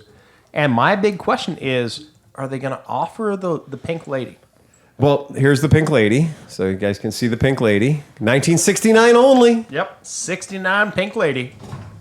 Yeah. Got the fringe around the seat and everything came stock with fringe around the seat. Yep. You see, you'll know one of those if you go to barber. You'll see one of those sitting there. Oh, absolutely. The Pink Lady, again, marketing, bit of a 'Cause fucking that- problem. They use that in the Elvis movie, maybe. The E5E or U5E. The Pink Lady. Batgirl should be riding a purple one of those. Because that's the big question: is if they offer the new Yamaha, whatever the hell they're going to call it, in the Pink Lady version, G1. PG1, in the Pink Lady version, that's the way to go. Yeah. I feel like Yamaha did the exact same thing with the Pink Lady that Vespa did in 2010 when they released 1 year and 1 year only of Vespa LX150 in pink. Yep. That Stella did when they released a pink Stella.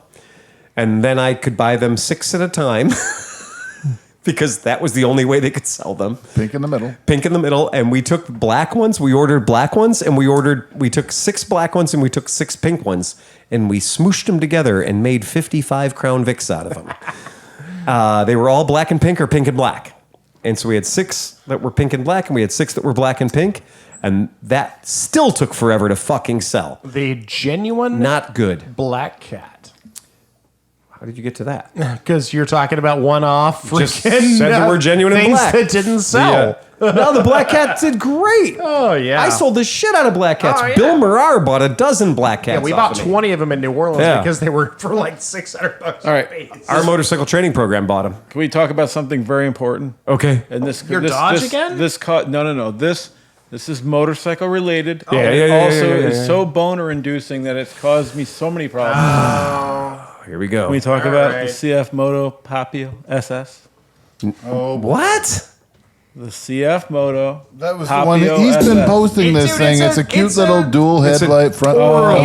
It's like a 125 Mini moto. Husqvarna This is butt an important. Parlin This with is a an important ruckus announcement headlight. in It's the an- motorcycle. You know what? Milestone All right, wait a minute. in CF Moto's. He is bringing up manufacturing important motorcycle processes. content, and we are technically a motorcycle the podcast. Therefore, this is hey, you Tom, asked. Tom, calm down. Just a little. Just a I think, little bit I between think the. Cinch might have a boner for anything with 2-round headlights. Oh, I do. 100%. I think you might just Oh, straight look at up that! be Look addicted. at that thing. Yes, and one of them has black electrical tape across the. No, it's not. Oh, it's not? It's the LED like that. It's like a it's like a BMW. Oh, the chocolate starfish. Yeah. But only one of them. Yeah, so it's so asymmetrical, which is got- sexy. That's right. I like a girl with one bigger boob. It's got all the things, man. It's got 2 boobs up front. It's got the retro look. It's got a good color scheme. Look at that. Oh, $32.99. yeah. Look at that thing, though. $32.99. Aren't you carrying CF Moto? No, No, I'm not carrying CF Moto because like KTM, they want me to carry all of them. Yeah, right. Yeah, the only people that have more bikes than KTM is CF Moto. Would you Yeah. trade your Bandero for what is it? The Bandero? You're a Pendejo? Your Pendejo for that one? That's a whole new thing. I'm going to be a Pendejo. What are we trading? I'll trade something for that. You want to trade? What do you want? What's your other pit bike besides the SSR? That's Oh, the Buscadero? The Buscadero, I'm the sorry. Pinky Buscadero.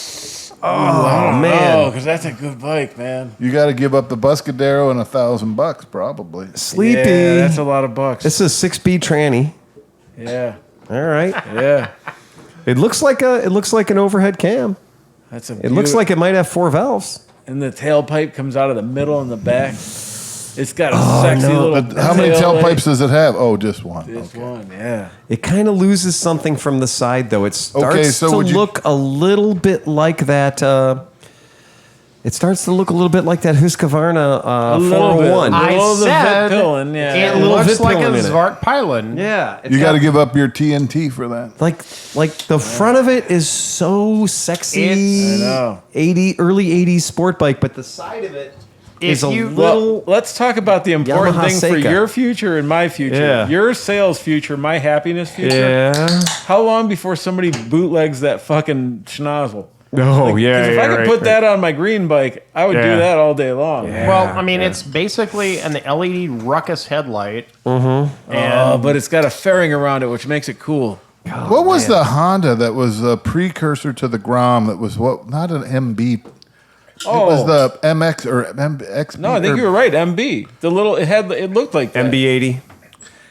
Yeah, but not the two-stroker. I'm talking about there was the one that was. It looked like a GS. It was kind of like a YSR, but Well, they had it. It didn't have a full fairing, right? No, You're talking about the black and had, red one? Honda had the NSR 50, but you're actually talking about I think it is the MB 50 or It was an MB. Okay. Or there was a Z one too. A Z. Z50 was not. XB or ZB, yeah. ZB or something. There was that weird little one there. You might be right. ZB. Maybe that was it. There was a little the adorable little Honda, the 50 or 80 cc. Yeah, and it had like a wonderful little aluminum frame and I thought everything. it had on a the Z sides, in it. right? I thought it had a Z in it. little- Honda was the NSR, but you also had the MB50, which was the one with the weird trellis frame. Yeah, that's the fucker right ZB50. there. Yeah. ZB50. Yep. Your choice of black and red or red and black. Correct. Look at the frame though. The frame was so cool for Yeah, it its had size that and perimeter everything. frame. Yeah. perimeter frame's pretty badass. So that's The what that ZB. bike. That kind of harkens like that ZB50. Yeah, a little bit. Yeah.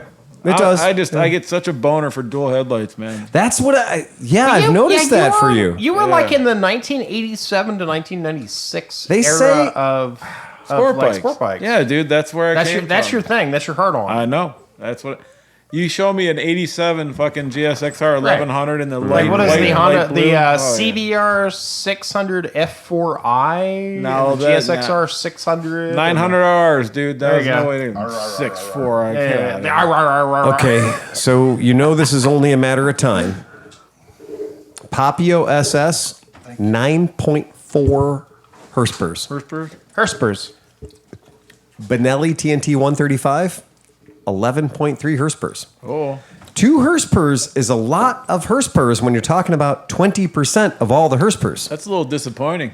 You can't put that sexy of a snout on it and not give it a little rump. Well, that's the thing though. Is can It's we probably faster because it's more aerodynamic. can we find you a little fairing to put on the TNT 135 that looks I like think that the That might have to test. happen. that? See. I think the test might be okay. 7.4 torques versus 6.8 torques. Yeah, that's the TNT 135 is still punching a little harder. Yeah. A little harder with its 9 more cc's. Right. 9, not 90. No, just 9. 9. 9 more cc's. I still As have far no- as I can tell, that's immeasurable. Right. I Right. still have no complaints about the TNT. No, I and, still and like that little.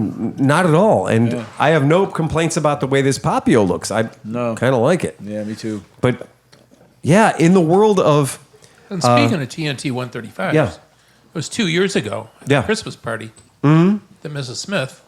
oh, that's right. That's I right. asked her, what the fuck you doing this year? 2 years ago, you got a motorcycle for Yeah. Christmas. What do you think of that? And what'd you get this year? Squatouche. Cartouche. Huh? You must be up in that shit. Man. I never got a free bike. As much as these Papios are $32.99 plus. Yeah, that's going plus. to be a $3,800 take home. That's a big I do ass. want to announce to our podcast listeners that for $29.99 cash money, I will sell you a Benelli TNT 135 Still a great bike. Absolutely. and that's cash money, and that's not plus freight, that's not plus prep, that's $29.99. So you know OTD. OTD. Yeah, I have a you'll have to pay tax. I can't pay your taxes for you. I have a question for you. Yeah. And if the listeners want to respond too. Yep. So I was working with my coworker today, and he was talking about having to get new tires. Mm-hmm. And I was like, "Well, didn't you just buy this car last year?" And he was like, "Yeah, brand new off the lot, and the tires all wore out on the inside." So I took it to an alignment shop, and they said, "Oh yeah, your alignment was completely off." From the factory. Yeah. And I said, "Well, that sounds like you paid for prep and setup, and it sounds like they didn't do a good job." They don't do. Look, you don't adjust alignment and prep and setup. Yeah. So what car the fuck? car dealership prep and setup. I got bad news for you. I hate to do this. I'm gonna pull the fucking curtain back. Okay. Prep at a car dealership. means you take the wrappers off the floor mats. You take the plastic off the seats, right? They don't even test drive it? You can test drive it if you want. The guy I took it looked off at the cars that truck. had 0 miles. Yeah, 1 mile. exactly. The guy took it off the truck, right? Prep at That's a delivery. car dealership is literally putting the temp battery- tag on the They back. probably they- have the battery. No, the terminal batteries off. are already in them. Yeah, but they probably have the terminal on. You probably, I mean, they probably ship dead. No. They drove. How them do you on think the they got truck. off the No, truck? okay, but do you think the I dealer know, would I have worked there. So I worked there for years, guys. Yeah. But do you think the dealer should I have prepped some a responsibility? lot of fucking Fords, let me tell you. Like if the car was literally out of spec like that, and it Yeah, you burned better. through the tires. Yeah, if you burn through a set of tires and you take it in for an alignment shop, and that alignment shop was willing to print out your Oh yeah. sheet, Oh yeah, they showed it. you go back to your dealership and they buy you a set of tires. My brother-in-law That's what I got a said, new too. set of brakes on his Chevy pickup truck. Yeah. Like, is he hit the brake? And I was like, Yeah. I'm like, this thing's got brake pulse. He's like, oh. The rotors were. I'm like, hit fucked the brakes already. really good. And Yeah. it's like, good. I'm like, dude, your brakes are fucked. Yeah. He took it in, or like, yeah, they, it must have been one of those ones that sat around for a while or something, and it's got. Insider tip: if you're buying a brand new car from a dealership, and there are problems. Oh yeah. QC does not catch everything. There are problems. Take it back in. Take it back in. For most big dealerships, for most mom and pop dealerships, they don't want you being as vocal as you can be over a set of fucking tires. Let them put it up on the rack. Let them put 4 new tires on it. Let them put a fucking laser alignment on it. Let them do what they're going to do to keep you happy, because you did spend a lot of money with them. They'll work with you quite a bit. When they stop working with you, that's when you got to. Judge I mean, Pay quite attention. frankly, if I bought a new car and a year later the fucking tires were on the inside, I'm going straight back to the dealership. If I hadn't put 60,000 miles on a car and my tires wore out, I would make somebody know that was a bad idea. It's keep in mind. I want you to be careful. I Unless it was a saying Dodge that Challenger. brings up an interesting point, though, that there is a difference. I know nobody wants to admit it. If you buy a brand new motorcycle and you're like, oh, look at this, I got 2 brand new Kenda tires on my brand new Honda. The model number on the Kenda tires, you may not be able to find that model number so easy. Manufacturers make deals with distributors, and there are tires that you may not get 7,000 miles out of, because those are the tires you rolled out of the dealership on. And I don't even like to even say that this is a thing, but I have taken off 5,000-mile-old tires off of brand new motorcycles, and the amount of wear they experienced was insane.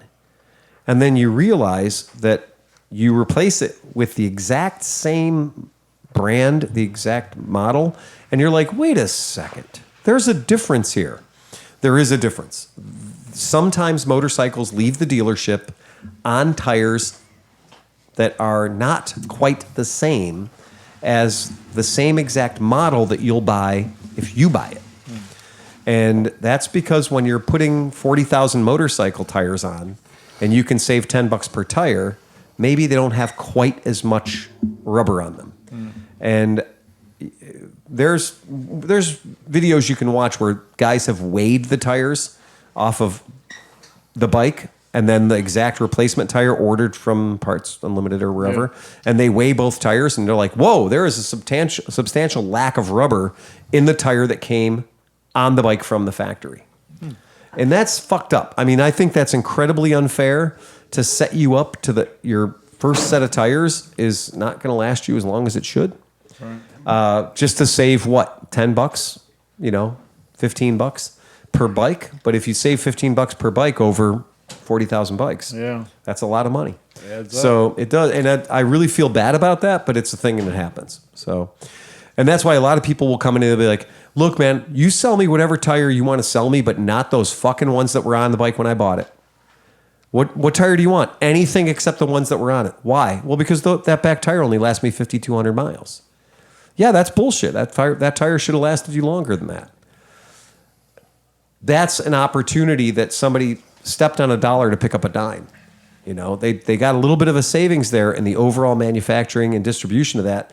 But the consumer is saying like, okay, I'm never buying another Avon. I'm never buying another Kenda. Do you have any of those walnut tires that are made out of wood? Yeah. That's what I'd like. We sure do. I'd like 100,000 mile tire. Or you could just have a tire that's already 10 years old but still brand new. Do you have any tires that were up in the attic and got hot and vulcanized, roof aged? Yes. You know roof what aged? was interesting when I was sitting there waiting for my truck tires to get done. They had this chart on the wall, and it said like your tires, and it said like 1 year, Yeah. and it said stop and wet. It was like 140 feet. That's right. Then it said a tire that was like 5 years old, and then it went to 240 feet. Yeah, and then like Yeah. it kept going up Yeah. to 10 years old, and then it was like 300. Basically doesn't stop. Yeah, man, it was Yeah. like kind of hit you like, and they said, but the difference was it wasn't like the wear was like 10 years worth of wear. No. It was like the No, tread no. depth was the same. It's on exactly the yeah, same. Yeah. And my smart ass, one of my Interceptors I had years ago, I was like, yeah, you know what? I love this bike. It handles really nice. I'm going to put some really good rubber on it. I put some really good rubber on it, but at the time I owned like 7 or 8 motorcycles. So I put like 800 miles on that bike that year. And then the next year I put like 1,200 miles on that bike. And then the third or the fourth year, I took it to a track day. And my dumbass fell down because my tires were made of mahogany. They were 3 years old when I bought them. Mm-hmm. They were 3 years old being garage seasoned. Yeah, build on date, yeah. Yeah, build on date was 3 years before I bought them. And when I tasted the kitty litter, and I was like, what the fuck was that all about? That escalated suddenly. And my buddy's like, yeah, well, your tires, and he scratched his finger on the side of my tires, and he's like, that's plastic. Dude, that's what when we took inappropriate bikes to the Blue Ridge Mountains a couple years ago. I took the SP250. Yeah. With I think the tires With were the factory original tires Yeah, they're on like it? 37 years Yeah, old. those are or your whatever. factory original This thing- tires. It took me a day and a half to burn into rubber. Oh, yeah. Just like grinding through the wood. It's that it's that waffle tread pad, and you're like, I'm not sure if that's trail tread or trials tread. like, what it is, it's hard. Yeah, it is terrible. And I was like, I really made a bad decision. And then finally, like on like the 1.5 days in, I had burned through enough of the bad to hit some actual rubber, and then it became a fun Yeah, trip but again. that when you do break through that crusty layer, and you get into the rubber, then that rubber is foam. Oh yeah, it's It's gone instantly. No. Yeah, I went from having like a good solid inch lugs on that bike to Nothing. like it's like a quarter inch Spinning yeah, off. It's It's just spinning off. You're like, I'm just going to burn it in because I've done that. And it cracked my license plate from the vibrations of the bad tires. Oh, from just the- like vibrating down the road at 74 miles an hour. I think we were at wide open throttle for I don't even know how long, man. The whole time. The whole time. I'm 40-year-old back tire. Yeah. Well, none of us. Nick was on a bike that was running out of half a cylinder or something. You know, like Poor Nick. I seem to recall Dan and I were on perfectly serviceable bikes. And that was the only time that Johnny Mac has ever passed me was on that trip ever. I still remember it to this day. I'll live in that glory for a long, long cherishes time. that one in his heart. All right, got a toy for you guys. The other day, these things went on sale, and this is a little device right here, and this is a forward-looking infrared made by the actual FLIR company, not a fake Chinesium. They sell these things. So they sell these ones on Amazon that like look like they have a little quarter, like black plastic with a black plastic quarter on them. They don't work. I tried one, useless. This one is an actual unit. You just put the app in your phone, and this plugs in to your Android or your iOS device, and you do have to charge it. Is So- there a separate one for each? Like, do you have to buy an Apple one or an Android one? Yeah, they don't go both ways. So the operating system is, that's a good question. Particular. Yeah, you do have to charge this. This doesn't just run on the power supply of the tablet you can put it on your phone. I've got it on a tablet because it's bigger and easier to see. I just thought that would be interesting. I tested it with my phone, but then I was like, well, the tablet would make it a lot better. And I'm not bragging, but this is a Samsung tablet I may have spent $50 on. Yeah, right? The FLIR unit is about $200. for the actual device. I just thought you were more frugal out there spending Spending big money on a tablet. But what gets me about this, I'm going to pass this around so everybody can play with it. But it's crazy how fucking accurate it is and how it can pick up the difference between like 1/10 of a degree.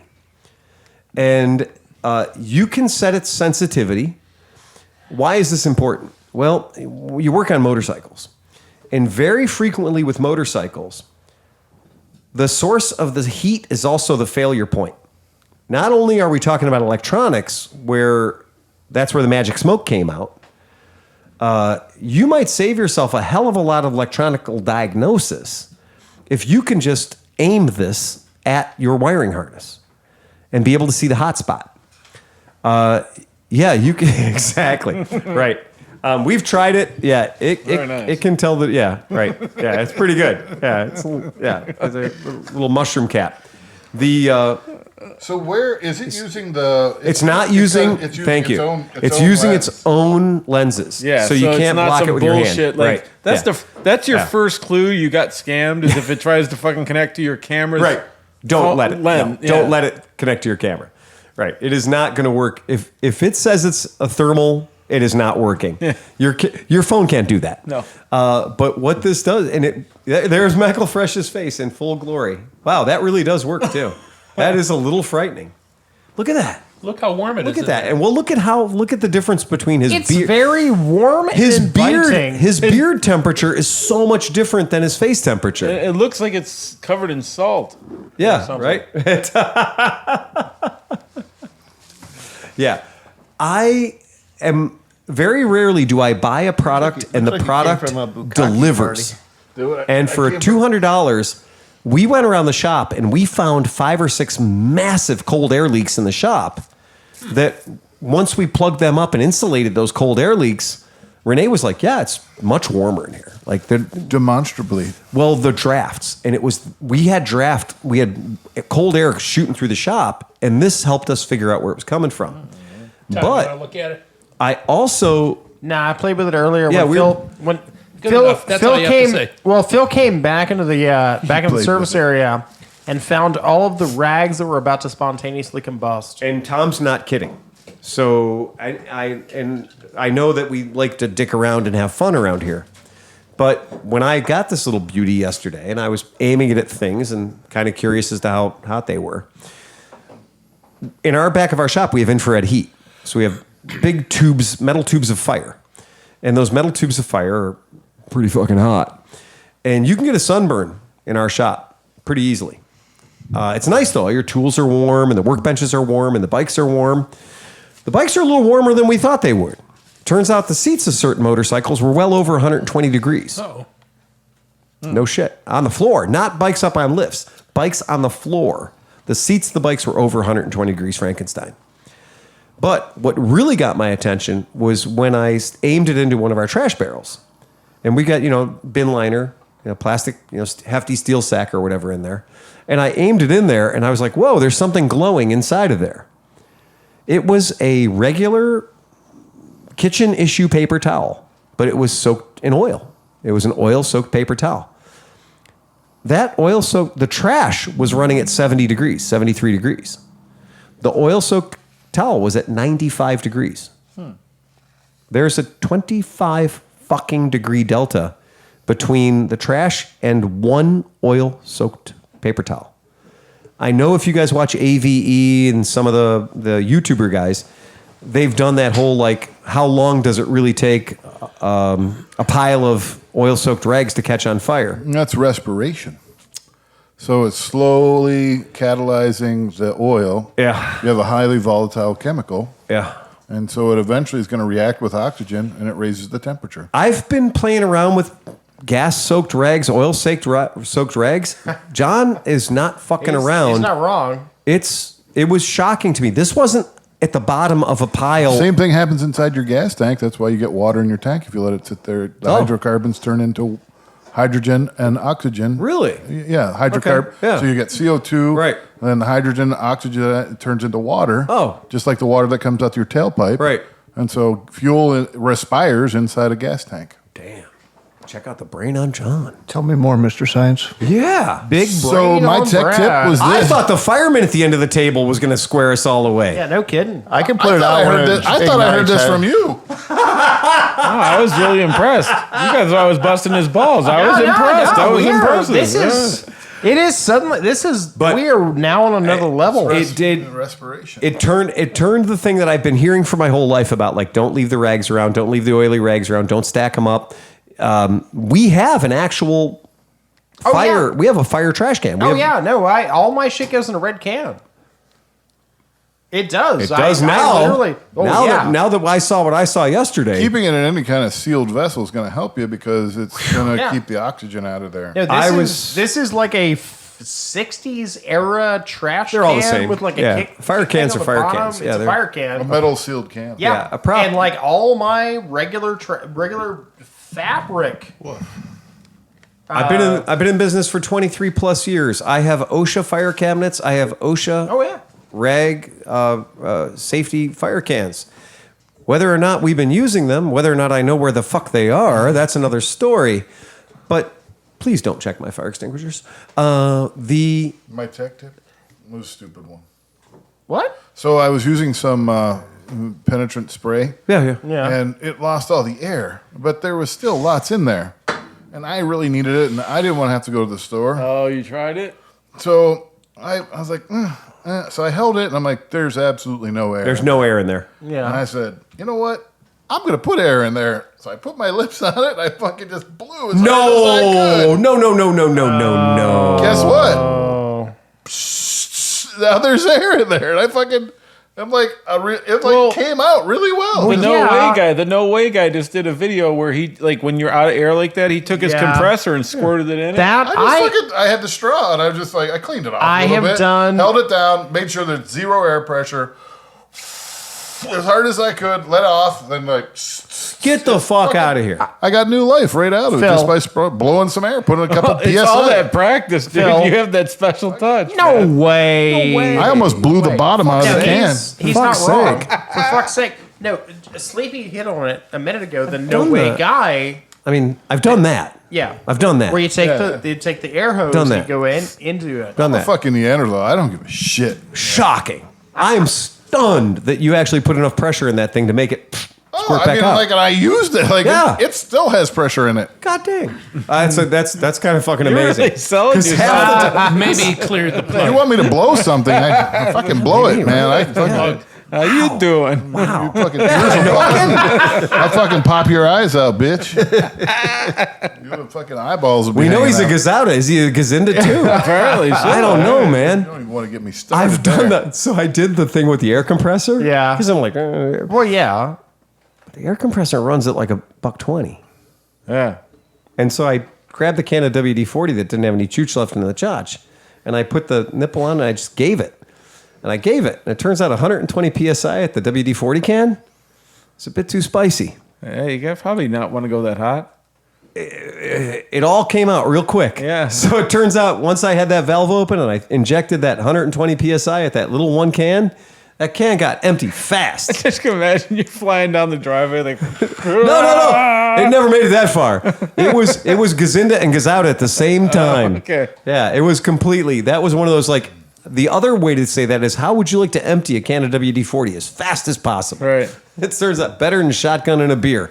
I just blew it in really hard. And fucking. I'm impressed. So, I don't think I'd try that with carb cleaner. No Certain brake parts things. cleaner. No, Dude. nothing they won't sell you in California. back when I had my company, my video company, I used to do a lot of work with Blaster. Like, we did all these Blaster Blaster, production yeah. campaigns and stuff. I'd blow some PUB blaster. Yeah. But so we had to There's a weird make taste in your a mouth. video where we were going to make SDS sheets interesting. Okay. Safety All data right. sheets, Yeah, right? all right, yeah. So we came up with this idea of showing all the dumb shit that you could do to cause issues and make it look in realistic ways. Right. So since they could fill anything, we filled one of the cans with water. Yeah. And we had a guy like spray himself in the eye and stuff. Oh, really? The best one that we actually convinced them to let us Yeah. do is we took the labeling of a blaster can and wrapped it around butane.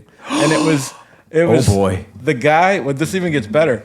So the guy at lunch is going to make burgers for everybody at the company picnic, and he's holding a can of Blaster. And when the guy talks to him, he puts it down on the grill. But we didn't know if it was ever going to blow up, so we got a sharpshooter. Yeah. And we got the sharpshooter to shoot the can as the grill was going, and it actually literally blew up. And I got paid to do that. And Really? it was fucking awesome. That's pretty cool. I have it on video, so obviously somewhere. Do you know what will piss off 12 of your friends pretty quick around a bonfire? Blowing up a can of WD-40. 10-cent can of Faygo. Dude, yeah. We spent one night, somebody was like, look, I did my part. I got us 600 cans of Faygo. Or whatever 12-cent pop it was, right? Yeah. And at 3 o'clock in the morning on Saturday, the only thing left in the entire campsite was a whole bunch of cans of this bullshit warm-ass soda. And I don't know who had the bright idea of being like, hey, we're just chucking the fire. It's more energetic than you think it would be. That boiling liquid expanding vapor explosion thing, Blevy, it's real. It's real. And it goes off. Have you been to an engine show? When she goes off, it's not so much the boom. It's not so much the tenth of an ounce of aluminium shooting across the yard at somebody. It's the molten sugar that really gets your friend's attention. Because it's got a range on her. I mean, that molten sugar will go like 15, 25 feet. Everybody around that bonfire thought I was a dick after that. They were like, no, you're not even allowed back to the fire again. Yeah. But I'd thrown like 7 cans in. So Right. Phil killed 3 juggalos. they don't all go off at the same time. Yeah, Turns out some of them take a while. You gotta space your juggalos. Yeah. Don't do that. Don't do that. Don't throw 7 or 8 cans of Faygo in the fire at the same time and walk away, because that's just a dick Walk move. away, walk away. So walk Smith, away. you missed a couple of weeks. You got a couple extra Smith jokes to fill us in? I got Bonus Smith jokes. nothing. Nothing? No Smith jokes. Did anybody figure out what they want for Christmas? Did anybody think about what to ask motorcycle Santa Are we gonna have Claus to sit on for? your lap?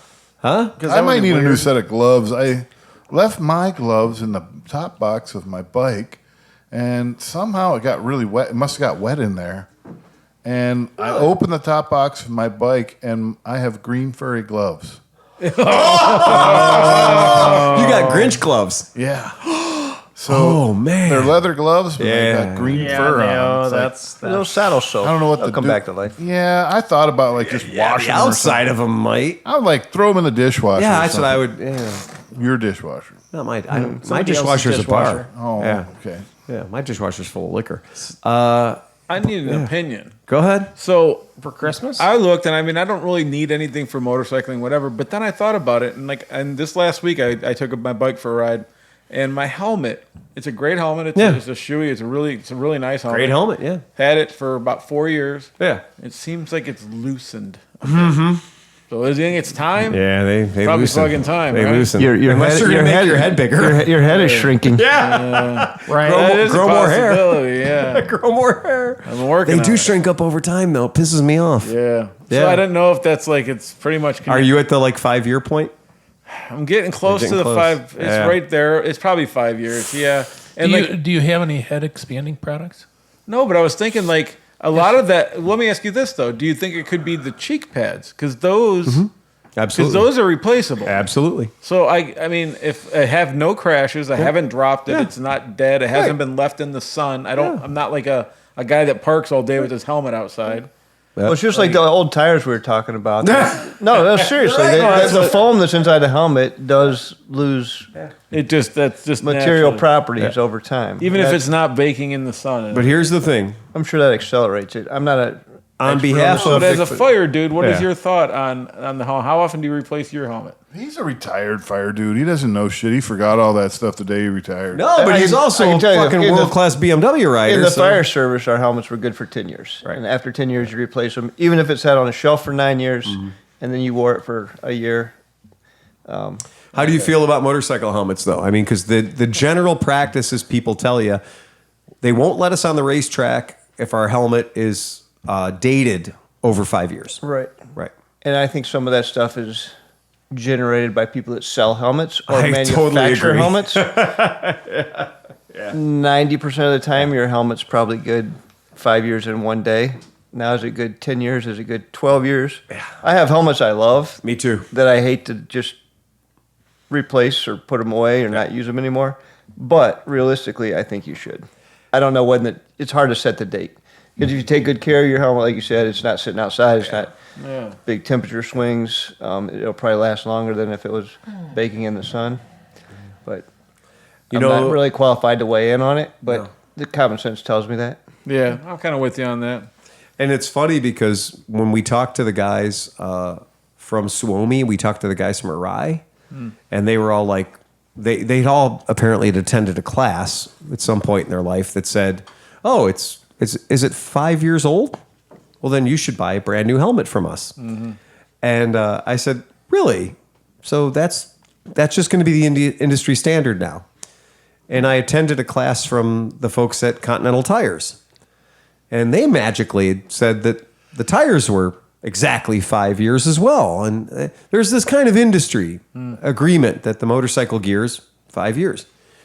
Now, I'm going to bet you that the EPS foam that's inside your motorcycle helmet, if you don't have like a MIPS system or something going on, if you've got the MIPS system is basically a bit of a harness or a bit of an idea that it's going to have a certain amount of rotational motion inside your helmet, as opposed to just being your head pressed straight up against the beer cooler material. Check this out. Yeah. When I was on that Jeep trip a couple months ago, the guy that was with us, with the Jeep guy that was like the YouTuber, right? Yeah. His dad was a scientist that was working and was originally helping develop the MIPS system with these other guys, whatever. He found out that he in his data shows that it actually made things worse. The MIPS system? Yeah, and so like to this day, he has lawsuits against these guys saying that their promotion stuff and all the stuff they're talking about. Yeah. I don't know. I don't know if it's true or not. A lot of people went to the hospital and can't talk or count to 5 right now because of Snell. Yeah. Snell, the greatest thing to hit the market ever, designed to save lives and make helmets safer. In retrospect, a lot of people determined that test of multiple hits on the same quarter-inch spot made the helmet interiors too hard. So you hitting concrete, the fiberglass, the crusty EPS inside interior, it was all too hard. It didn't attenuate the impact enough. So it was just like your head hitting more concrete. It was just a different kind of concrete.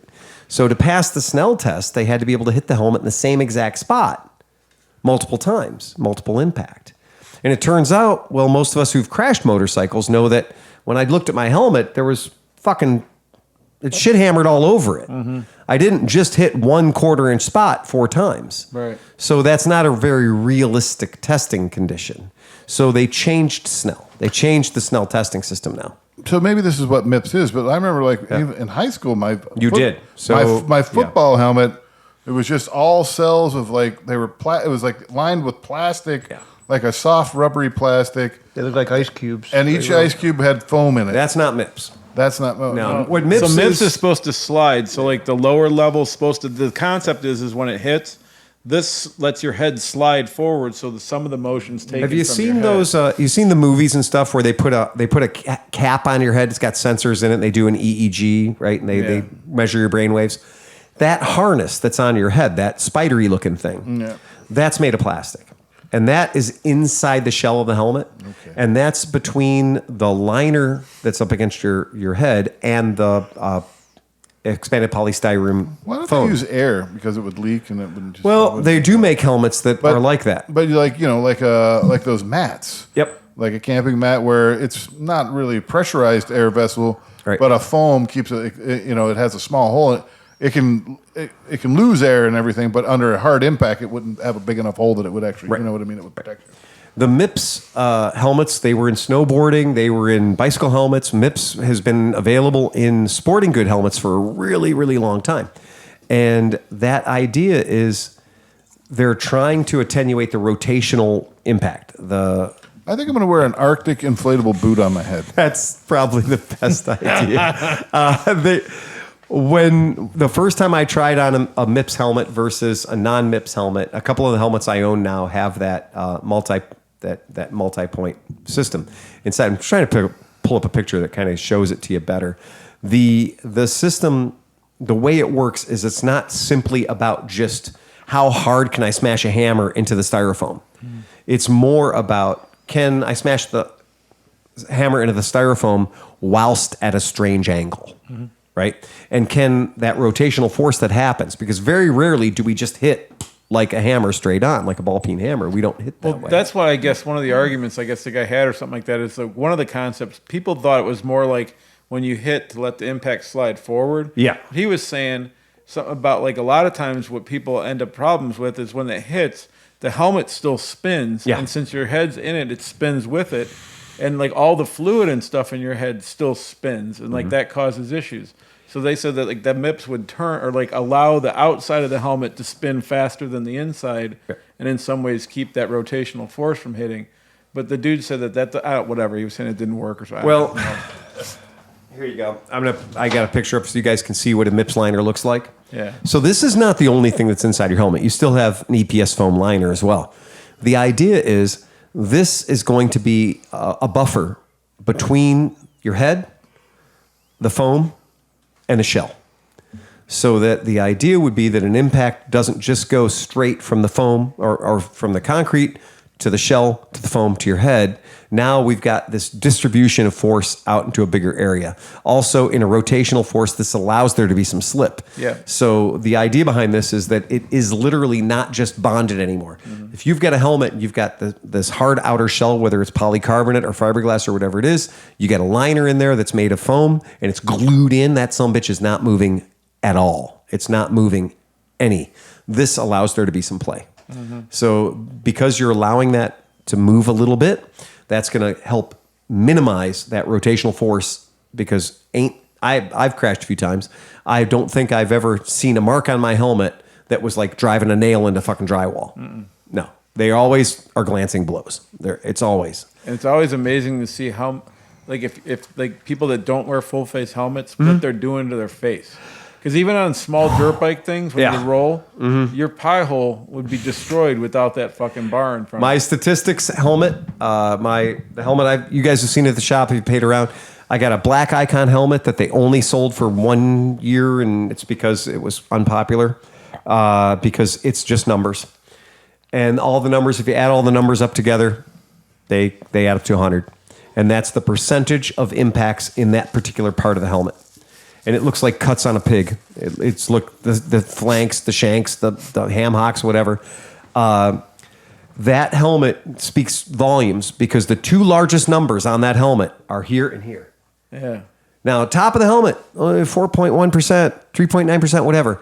These sides, it's like 14.7 and 15.3. Yeah. The highest incidence of impact are the two parts of the helmet that aren't necessarily on every helmet. Right? Right? There's a whole lot of helmets people buy because they don't want to have so much helmet, but they have very high impact standards. Kind of scary, right? Yeah. Yeah. Well, plus you ever get hit in the puss with a bee? I mean, like, I want something in front of my mouth when I'm going down the road. Man. Yeah, here's the lid. I'm just going to pull it up because it's called statistic graphic. If you roll that way, I'm going to open this up in a new image so our people at home can see it, because this is kind of a big deal. This thing, it's a little off-putting to a lot of people. A lot of people think that it's, maybe a little graphic, right? I don't know. I like it. That's the helmet, right? And that helmet's nothing but numbers. That's all it is. It's just numbers. Yeah. Okay? But the numbers that are on there, Yeah. The pie hole area is. every number Biggest on one. there is where the hits were, right? Yeah. And I love that helmet. When I saw that helmet at the motorcycle show, I told the guy at the Icon booth, I want that helmet. Yeah. And the guy's like, well, talk to me at the end of the show. I'll hook you up, right? And I like that helmet. I really enjoy it. I enjoy it, and when people, it's got a sense of morbid.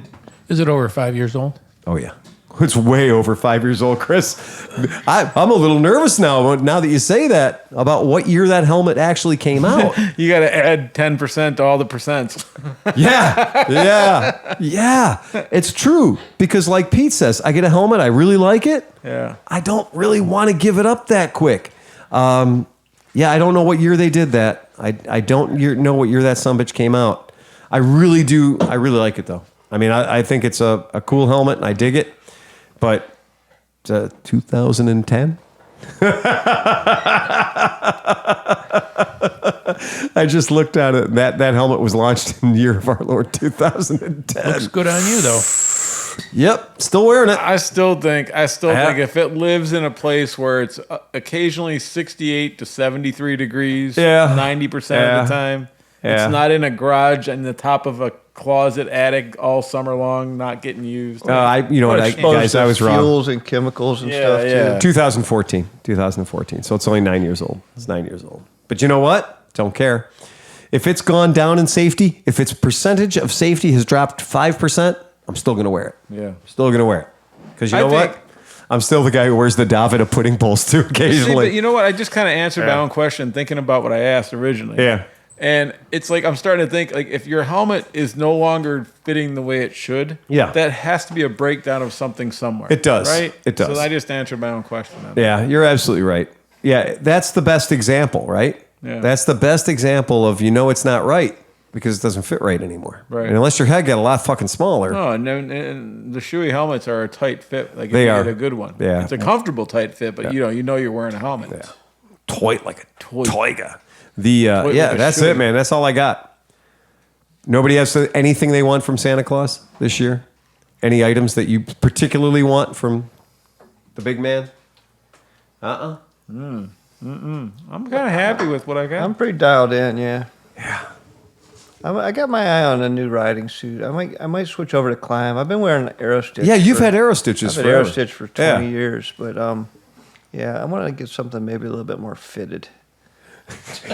You're telling me the Aero Stitch? The Aero Stitch has a certain look to it. It does. The Aero Stitch says, It's functional, man. It keeps me dry. It keeps and me you can warm. get in and out of them so easy. Well, I don't have the. I got, You don't have the full zip? I got the separates. I got the pants and jacket. I don't have the one piece. Yeah. A lot of times when you see the guys in the Aero Stitch, you don't know if they're motorcyclists or the guys with the hot sticks working on the fucking 390,000 volt lines. Like they were fucking Full immersion suits. Yeah. I put on some weight, and when I put on the weight, I had an opportunity. A friend of mine had also put on some weight, and he outclassed his Aero Stitch. So I got a sweet Aero Stitch for a song. Nice. And it was one of those red ones that had only turned mostly pink in 2 years. Yeah. Because they don't hold their color real well. No, their fluorescent yellow Fades yellow pretty stitch is quick. Pretty interesting. It goes away looking. pretty fast. And so I got that as an It's extra kind of a large. badge of honor, though. If you show up in that suit, it's like this guy spent some time on his bike. This thing was Yes. all the high parts of it were pink. Yeah. All the low parts of it were red. But you know the guys that it just happened to fade from sun or something. But the guys that like the front of it, you're like, I didn't know they made that in a gray, and then they turn and it's actually like reddish pink. Yeah. It's just just slime on the front all the way down. Those dudes are crusty. I put this. He was like, "Yeah, I grew out of it. I don't fit in it anymore." And I was like, "Good for me." Yeah. And I put the thing on. I was like, "This is nice. This is perfect." And then I lost about 25, 30 pounds, right? So I lost all that weight, and the whole thing is, well, I'll just wear a hoodie underneath it, right? I'll just put more shit underneath it. But what they don't tell you is they're kind of warm to begin with. So you start throwing on the BTUs underneath it. It adds up real fast. I knew I was in trouble, though. I was riding the KLR from Chicago to Cleveland, and the flapping of the suit and the 21-inch front wheel had restricted my speed, my safe speed, to about 73 miles an hour. Anything over that, and the whole bike was dancing. And I was like, yeah, maybe this suit's a little too big for me. Maybe a little too heavy. And the speed alarm was going off. Well, yes. No, the KLR speed alarm is the 21-inch front wheel. Yeah. It's just the... So, yeah, that was pretty good. But, yeah, you're going to think you're going to go to a climb. Yeah, I'm looking. Everyone likes the climbs, man. Yeah, everyone likes the climbs.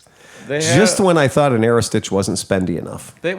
I give them this. They do hold up with their warranties. There's stories of them like a guy on a road trip and his crotch blows out and gets all wet and he sends them a mail and they overnight him a new pair of pants. Really? Yeah. Well, that's pretty cool. There's nothing wrong with that. No.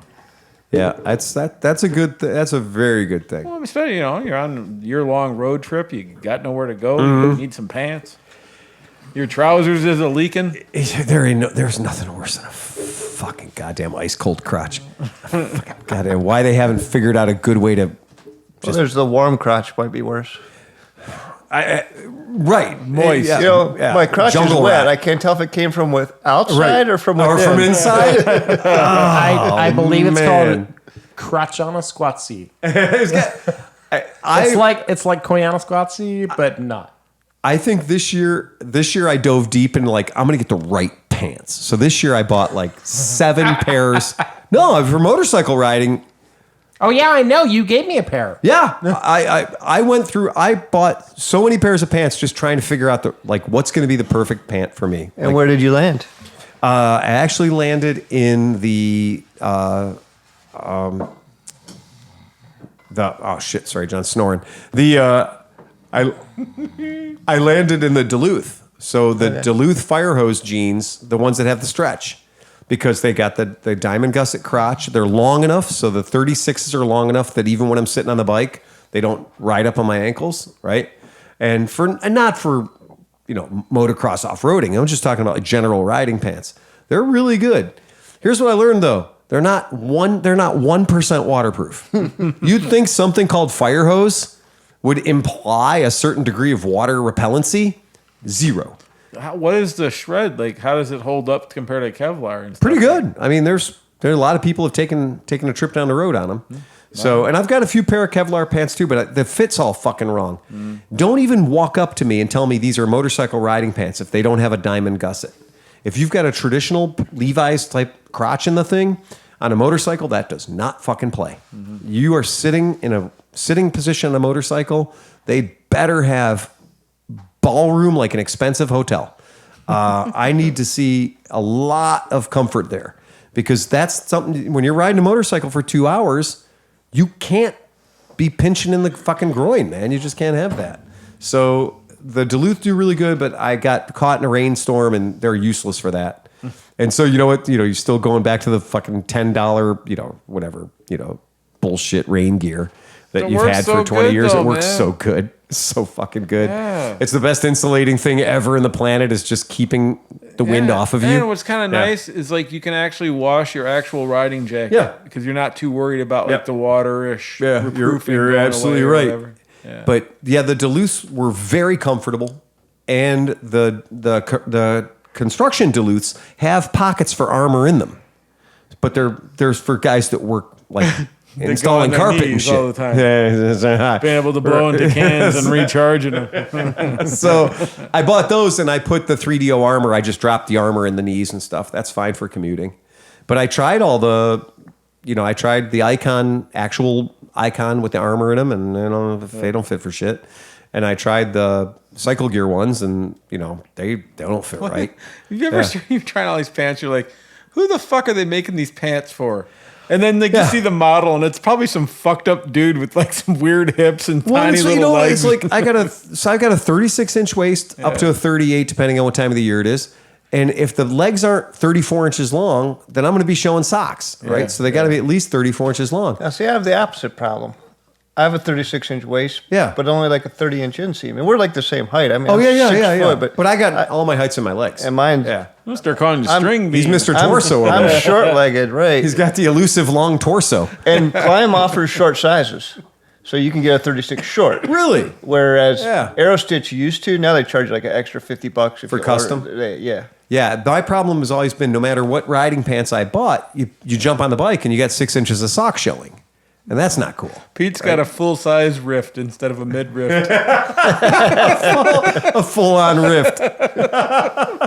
The extra rift. He's got room for a 12-pack all the way down. Yeah. He's got to work harder. So I got my jackets sorted out a couple of years ago. I worked on the pants this year. Like last year, I bought a whole bunch of boots. You guys have seen, like, I've ripped through the entire Parts Unlimited catalog. Every time they put a boot on closeout, I'm like, fuck it, I'm buying it. And if I buy it and it doesn't work, I throw it on eBay. It sells real fast. Not a big deal when you buy them at closeout prices. But damn, like, as far as a waterproof pair of pants goes yet, not yet. Just still doing the whole, just put the Tourmaster rain suit pants over whatever else I got. And I tried all the different Icon ones. I tried the Tourmaster ones. I got a pair of bibs from Tourmaster I really like, and those are probably the best. Pete, have you tried on any of the climbs? Like, so I haven't yet. I've been looking at it, but I was like, okay, I'm gonna buy some Revit shit because everybody tells me how awesome Revit is, right? Yeah. You try that on. I'm like a 37X. Like, you can't even find a jacket. No, because Revit still has that European sizing. Yeah. And we were a Revit dealer for a long time. Yeah. And Revit was just that whole thing. Like somebody comes in the shop and they're like, yeah, I want to buy a Revit jacket. And they're like, yeah, so I'm going to go look at the extra large. I'm like, they don't speak extra large. Well, yeah, and then you find it. So like, I forget where I was, but it ended up being like a 4X that I could fit in, which is insane. I'm like an XL on most things, right? Yeah. But then I was like, oh, $298, that's not that bad of a price. And I'm like, wait a minute. And I looked again, and no, there was a 1 in front of that, 2. Yeah. They're not cheap, man. I was like, holy Our shit. Revit jackets, I think the cheapest Revit jacket we had was over $400. Yeah. And it's hard to find the buyer for that. Yeah. But it's real hard when a guy comes in convinced he's a large. Yeah. And then you're like, no, you got to try on the 2X, 3X. Yeah. And they're like, you got to be fucking kidding me. And I'm like, yeah. So that has to be. Is it a French company? I imagine just a small little guy. Like, they're Swedish, Scandinavian, yeah. whatever the hell they are. Yeah. The gear's really good. I've got a couple of their jackets, and I really do like them.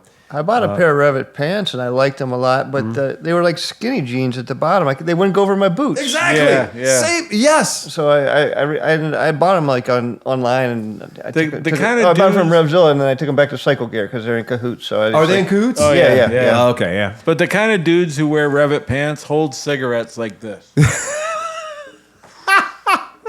But he's right though. I couldn't put him over the damn leg. Yeah. That was the reason I couldn't use them. When you sell dirt bike pants, you sell dirt bike pants in the boot or over the boot. Yeah. And it says it on the listing in the boot or over the boot. That's fine. Right? Because then when it comes up to the mid calf, you're like, If oh, you're it's in the selling boot. touring pants, they should only ever be over the boot. Mm-hmm.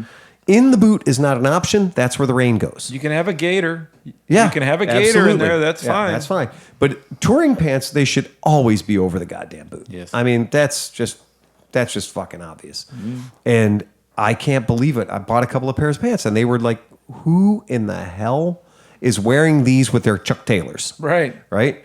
Because I don't have it's not like I got giant beefy Popeye ankles or anything. But the point being, there was no way in the world I could have had anything that wasn't just a tennis shoe on with these 100%. fucking pants. It's just a bad idea. Yeah, I don't know. That's the tough one. So Santa, let's get your fucking motorcycle. So gear we've together. just answered our question. That's Yeah. what everyone wants from Santa is properly fitting gear. Fuck Yeah, pretty man. much, You yeah. do have to seriously. shop the different brands, find what fits you the best, what serve your purpose. I don't like the carrying around an extra set of rain gear. I want to have either something with a liner built into it, Yeah. or a waterproof, Yeah. Yeah. contingent. I would like to oriented achieve that level of greatness, but so far that extra rate, like having, and I roll that bullshit set of, Tourmaster rain That's gear what I'm that I saying. have. It doesn't I take roll up it any up room. so tight.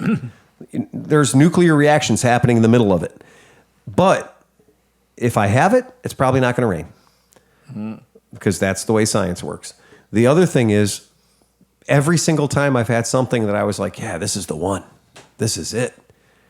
I bought an expensive jacket in California on one of my trips, and I was like, yeah, the jacket I rode didn't work going out. I was so unhappy. So I got a good jacket out there. And one fucking medium-sized rainstorm. And it goes, like, oh, you're great. You're like, I'm in Los Angeles. It's 65. It's sunny. It's cool. All of a sudden, I'm not in Los Angeles anymore. It's 48 and raining. And this jacket has just got water dumping through it. And I was just so pissed because I was like, that was not a cheap jacket. And it was supposed to make my trip a lot better. And I'd already aborted the jacket that was better than that I'd said, well, this is going to replace that one. Fuck, man. Yeah, so you got to test your gear out. I'm not saying go in the car wash with it or anything, because I got a buddy that used to do that. He'd be like, yeah, I'm going to test all my gear, and he'd go to the car wash, throw a couple of bucks in, and then just have at it with the car wash.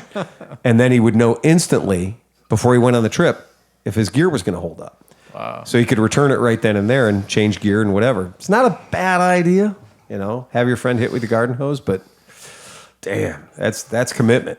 I'm not doing it. I mean, that, you know what, though? Like, if you're on the highway and it's raining, it is like a garden hose. It is. Right? There's no misery in the world. But you got to be on your bike because the way the water pools on your dick, if those, I mean, like, that, no matter what you do, it's always just a pool of water. And if your pants are good, you're cool. But if they're not, you'll know quick, man. It just soaks right in that area. If you have an adventure motorcycle and you have a schnabel and you do not have a fender almost touching your tire, and you're like, cool, it's an adventure bike. I can go off-road. I got this big schnabel so all the mud doesn't get stuck in under my fender. 27 gallons of water gets shot out of the top of your tire to exactly 15 feet in front of you so you can run into it at 70 miles an hour. True story. It wasn't even raining anymore, but the road was wet. Yeah. And I'm fucking soaked. And I'm looking around, and none of the cars have their wipers on.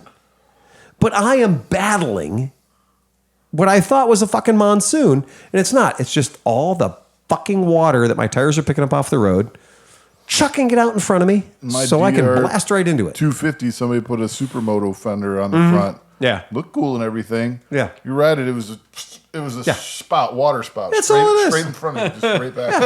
I had a brand new goddamn Triumph fucking Scrambler, and they designed the fender so that you just get wet. And I mean, I'm like looking at the rest of the motorcycle. The rest of the motorcycle's dry, except for a waterfall right in front of me, a vertical waterfall that you got to ride through every time you're fucking going. That's the Triumph GW. Yes. The giant waterfall. It's also called the Niagara Special. Yeah, it's garbage. The gusher. The gusher. Yeah. But so I did check, and I can move my fender down. They designed it smart enough that you can take the hardware out of the fender where it's mounted up high and looking all motocrossy and off-roady, and you could actually use the same fender and the same hardware and mount it down low so you don't have to taste everything. It's much better that way, as it turns out. Yeah, it's not nearly as sexy, though. I tried it. It doesn't look cool. You need a fender that goes 5/4 of the way around. Oh, I made fun of the fucking Himalaya. The Himalaya shows up and it's got two fenders. Yeah. It's got the big off-roady, like, look at me, I'm going off-road fender. But then it's got the plastic down low fender that you're not supposed to be able to see because it's black. Only about 60 degrees of the tire touches the ground. The rest of it could have fender. Could all be a fucking, just more fender. Wrap around. I had thought about, like, I was like, I'm just going to cut apart like a gallon jug of milk or something and, just tape it onto the end of the fender. You just nailed it. Miserable. You know what else is kind of funny? Everybody, and I know most of you guys don't either, everybody always cuts the tail, the tidy tails and all this shit on their fucking bikes, don't right? do that, man. And there's that little V why the fuck would they hang such a stupid plastic fucking thing off the back of the bike? There's a reason for it. And then the day you ride in the rain and that dude's white t-shirt is just fucking plastered with shit. And yours, the tiny little spray of water that's a millimeter wide. Doesn't matter. Just hits that fucker Perfectly. and falls right to the ground. So I'll tell you about a motorcycle company that missed it by this much. Uh-oh. Coming off the back of the motorcycle, I got the fender, but the fender's up high, whatever. So then they had that long support going out to hang the license plate bracket. Oh, yeah. Yeah, the long support. And I was like, yeah, that's good. That's it. Don't cut that off. Right. But to make it sexy, it was skeletonized. So there's a fucking hole in the middle of it, the size of a pack of cigarettes. So it's square on the outside, but air goes up the middle. Yeah. They missed it by that much. Ergo, you get rain on. I'm riding next to a guy on the bike. It's a zero electric motorcycle. And there is this beautiful thing that could be stopping the rain. Do you know what they do? They sell you a piece of plastic that you can put into it to literally fill the hole that they made. You didn't tell us you were going to ride in the rain. Oh, yeah. And I'm getting coated. And I look over at the guy on the bike next to me, and I see a perfect spray of water going over his head. So he's hitting front tire water and back tire water. Right. It's a fucking Bellagio fountain of an electric motorcycle. That's terrible. That's it. Anybody else got anything else? Let's end this thing. You guys, ride fast.